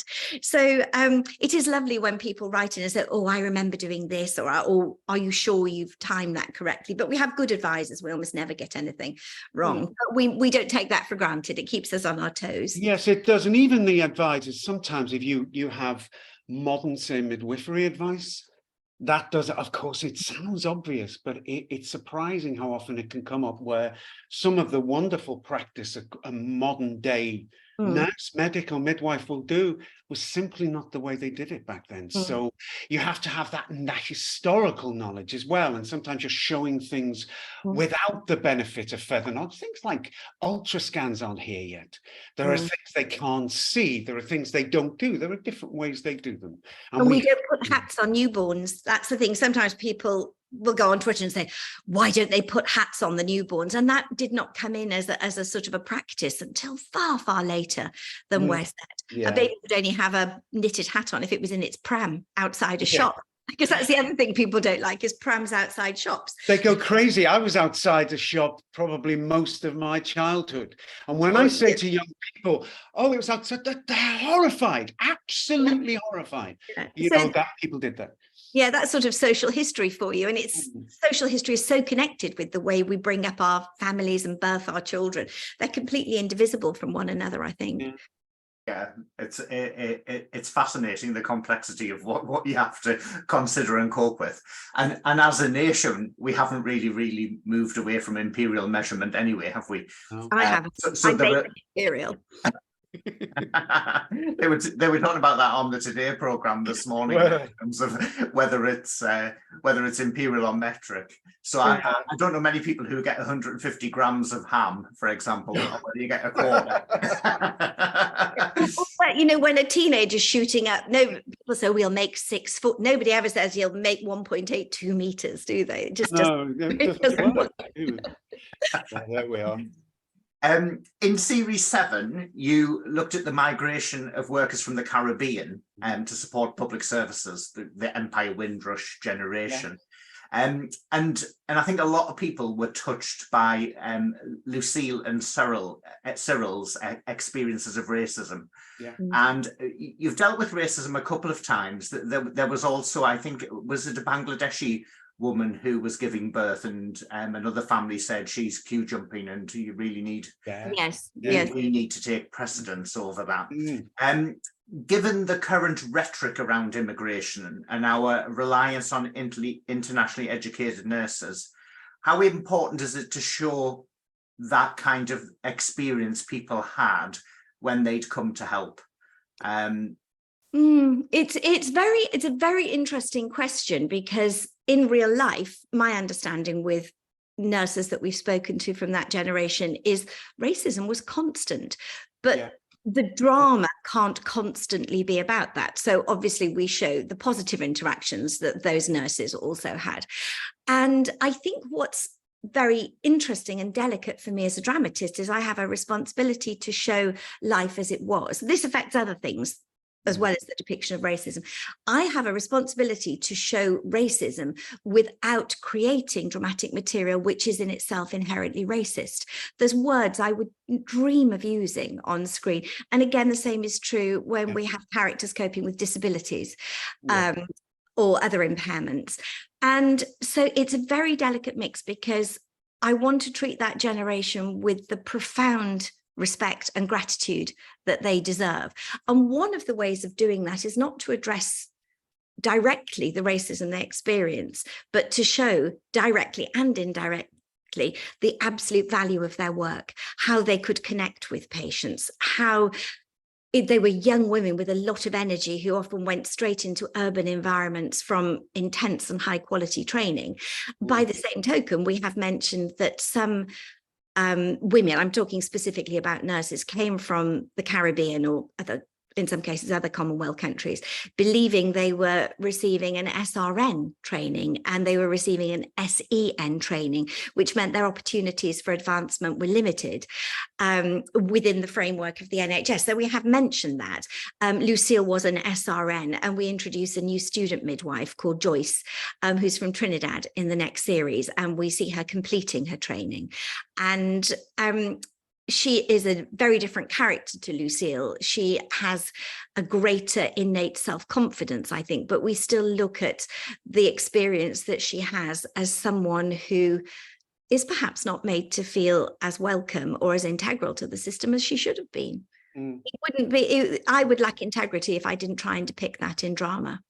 And again, back to from the earlier point, just to in a way to add a tail end to that, which again, with further to the discussions of sort of cultural memory, it is never wasted to go back to the roots of that shift of movement of skilled workers, to go back and remind people again and again that there was a reason that these people came to work for the NHS. They had skills which were required. They had a history. They suffered things on the way. They had capabilities, and they contributed to the National Health Service. Because again, our memories can be unreliable as a nation sometimes. And it's easy, very quick to forget the reasons why we invited a whole set of people. And in fact, in many ways, of course, as you professionals out there know, say, for instance, the contribution of the Philippines to nursing worldwide, or the contribution of people from other nations to nursing worldwide, how organic and worldwide an animal is nursing and medical care. And to remind people of that is no bad thing. And there were reasons, there were sensible reasons for that to happen, you know, so, you know, that's why it's shown. But very interesting to hear Heidi talk in a way I don't think I've heard her talk before, about the delicate balance that needs to be struck within the context, about their contributions and the different sides of their contributions, without saying and going back and dwelling permanently in that world.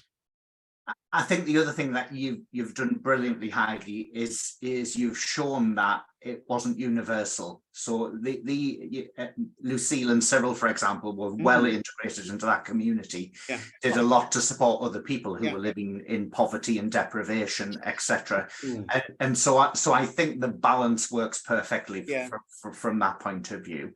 And Heidi, it's interesting that you were talking about the new and up and coming character who is very different to Lucille. Trixie becomes a bit of a campaigner for around the legislation around abortion in around 1966, I think it is. And to have a nurse who spoke up, and a nurse who wrote a letter to the Times in 1966 will be a rare event indeed. I get the impression there's quite a bit of emancipation amongst the nurses and the nuns at Nonata's house. And is that a deliberate stance? Are you trying to say that the 1960s saw the emancipation of women?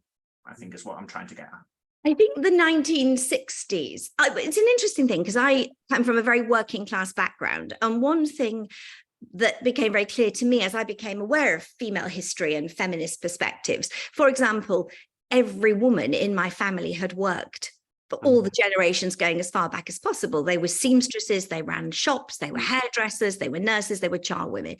So this idea that women suddenly started to work is again a bit of a sort of recollection or misstep. But what I think was happening in the 1960s, and interestingly, we have never used the word feminism in Call the Midwife because none of our characters are aware of it as feminism. We laugh, we call it a word, but they're living very feminist lives. We have the nuns who are completely dedicated to their vocation, which you could always describe as their core, as their career, their calling. Their life is about their work and their relationship with God. And then you've got younger women who at this point in history don't continue with their nursing careers much beyond marriage and children, although we are seeing it begin to happen, like with Sheila, for example, who's married to Dr. Turner.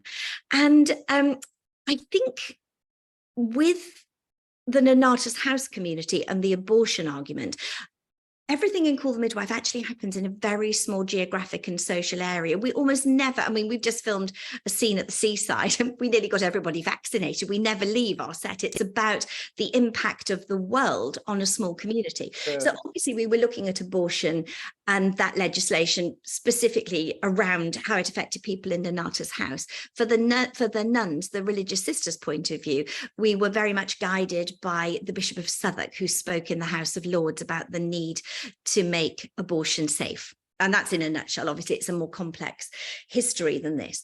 And that would have affected the nuns' attitudes. And the younger women, it was a little more about what you could call emancipation or sexual liberation, the idea that women's bodies should not be their enemy. That you should not be at the mercy of your own biology for the whole of your life. And that includes contraception as well as abortion. And it's interesting, the most vitriolic postbags I ever get are always from America, and they are as angry about contraception as they are about abortion. And I feel like I've never written to them and said, do you not see that there's a correlation between lack of fertility control and the need for clean, safe, legal abortion? And in Britain, because we have had this legislation enshrined in statute for many years, including the change to the law in Ireland more recently, I feel it would be, it would be disrespectful to the struggle and the progress of women throughout the 1960s, not to show them reflecting on this situation, not to show them discussing it, not to show them being touched by it, because at the end of the day, Call the Midwife is a drama. And the reason I gave Trixie the role of going on the radio and writing the letter is Trixie is an excellent public speaker. We've seen her going before the council, banging the drum for the Nonnatus House. So she has the confidence with which to do that. But equally, she was the woman who chanced upon a woman bleeding to death on a table in the back room of a pub. That is going to change her worldview. It's going to make her angrier, and it's going to make her more inclined to fight for change, because I never use any of my characters as a mouthpiece. It's a drama, and therefore they come at everything from a personal perspective, even if it's a perspective perhaps dictated by their religious vocation, where they will obviously listen very carefully to what a bishop has to say. So yes, I think they are all getting emancipated, but unbeknown to them living in 1969, there was still quite a way to go. And women are still struggling, not necessarily in mainland Britain, but women are still struggling to gain control over their bodies, whether it's in terms of fertility, unwanted fertility, or the problems that come with female health later in life. I was very proud of an episode we did about a woman who suffered from stress incontinence after having 8 or 9 children. And there was a lovely scene with Dr. Turner where he explains that she can have surgery. And he said, all you had to do was ask. And she said, well, I didn't have the words. She didn't know the word for vagina. She didn't know that she was entitled not to go through her life having bladder accidents, and that's as much of an emancipation as making abortion legal, to my mind. And being emancipated from shame as well. Shame was a great motivator and controller. Heidi, was at this time a particular question for you? I know your research has a lot of statistical work. Were they still marking births as legitimate and illegitimate by this point? I think they had just stopped by 1969. So we have a swinging period of the 60s where you were still judging a child by the marital status of the mother. Yes, you know, if you look at neonatal statistics, we'll say stillborns, and so many illegitimate stillborns, so many. There are different species. We're still a statistical class. Yeah. I mean, certainly by 1969, the Medical Office for Health reports are counting the number of illegitimate babies. Yeah. They're no longer demarcating within medical diagnoses. I think we're out of time, sadly, and which is very annoying, because the devotees of Call the Midwife will realise that I haven't dealt with the midwife, and the Rhoda Mullocks being prescribed. So. Because I wanted to ask Stephen, so I'll just ask you very, very quickly about that's described by lots of people as one of the most hard-hitting episodes. Yeah. How difficult was it for you? And then in a later episode, obviously there was the realization that it was related to the drug. It's such a great, it was a great story, that the whole story, it was our first adventure, as Heidi would tell you, into multi-episodic examination of a particular piece of pain medical history. For me, directly for the question, for me as an actor, it was a remarkable privilege to be able to go back to tell a story representative of children I remembered from when I was a young child who were injured by thalidomide. And to go back to tell, and what Heidi was amazingly able to do is tell a story in the round about not just the child herself, but the effect on a family, and later on by revisiting the effect on that family and that child through time, because of course our friends from the thalidomide community now are still alive and in their late 50s, 60s, sorry, I should say, and coping with the burdens and the troubles that come from a repurposed body all of their lives. For instance, they have spinal trouble, they have joint trouble, because they repurpose their body to work through life. So you have a continuing medical problem. But those episodes were beautiful, and Rhoda Mullocks' story was beautiful. And I think that, as briefly as I can, I think it demonstrates for me sometimes that what drama isn't and what drama is. Now, drama isn't a newspaper expose like the brilliant exposés of the time that finally found the lie of the drug, the great first pharmaceutical scandal. We're not there to do that because that's better done in a newspaper, examining evidence.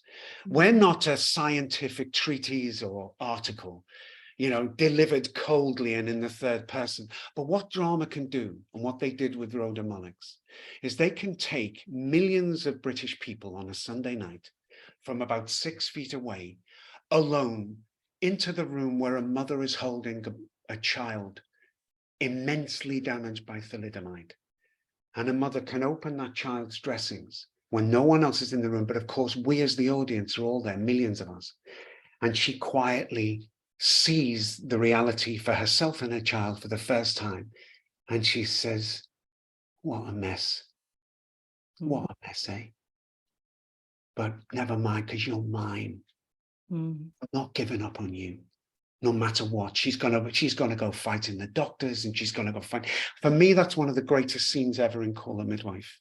But it demonstrates too the structure of why you've got, say, two people from a drama program talking today, is because drama doesn't do lots of things, but there's some things it can do. It can bring to life the immediacy of what it must have been like for hundreds of those actual mothers. Not that mother in particular, because that's a fictional character, but almost like an unknown warrior that represents something real that took place, and that can speak for people who don't have a voice, and can make people, and bring that back into public memory, and make people remember and maybe learn from. I think that's beautiful. Thank you so much. Got goosebumps there during that description. Having us, though. It's been lovely. It's been lovely, as always. It's lovely to talk to you all. And thanks to everybody I can see you in your comments. And thank you very, very much for your lovely comments, which I have watched. But I know you're all there. No, we're big fans of you because you're the proper guys who do the real thing. He's only pretend. I'm just pretend, honestly. I'd do someone a terrible injury in 10 minutes. Don't worry. Not about to take over. Thank you all. Thank you for having us. Thank you very much, both of you. Cheers. Fantastic. Yeah. Thanks. Bye-bye now. Okay, everybody. I think I'm going to wrap up. What a fantastic day this has been. An excellent final day of the conference.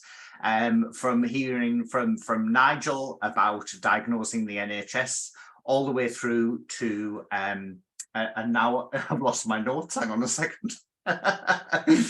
Every time you change the screen view, my notes disappear. Through to Karen and Elizabeth having that discussion, and then having the discussion with Stephen and Heidi from Call the Midwife. So thank you to everybody who's attended, both today and throughout the last 4 days. Thank you to the fantastic QNI team, all of the team behind the scenes, but a particular mention to Adina Pito, our events manager, and her team, Aga Kushmesh, Louise Bellamy, Gabriella Asen, and Lucy Pratt. And to our communications team, to Matthew Bradbury, Joanna Sagnella, and Hannah Mountford. It is really a massive QNI team effort, and we couldn't do it without all of the members of the team pulling together and contributing. We have another free CPD event coming up on the 10th of November, which Crystal mentioned earlier on Safe Caseload, sponsored by Yara, where Professor Alison Leary will be speaking on her work in this area. Please do check out the link in the chat box, which hopefully one of my colleagues is putting in. Thank you to our sponsors throughout the week, both Hallam Medical, Teva UK, and the National Garden Scheme. And of course, we heard earlier on from George and fantastic news about the donation to help us keeping our networks going, which was absolutely amazing. If you could go back to the lobby and complete the survey, you'll also be sent that via email. That will help us to plan future events. And do remember that the only way we can keep this free and make this free is through donations to the QNI. So no matter how small, if you can donate, even just the price of a cup of coffee, that helps us to deliver a CPD and other events like this conference in the future free to you. And please do, if you're on social media, use the hashtag QNI 2023. So other than that, enjoy the rest of your evening, and we look forward to seeing you at future events.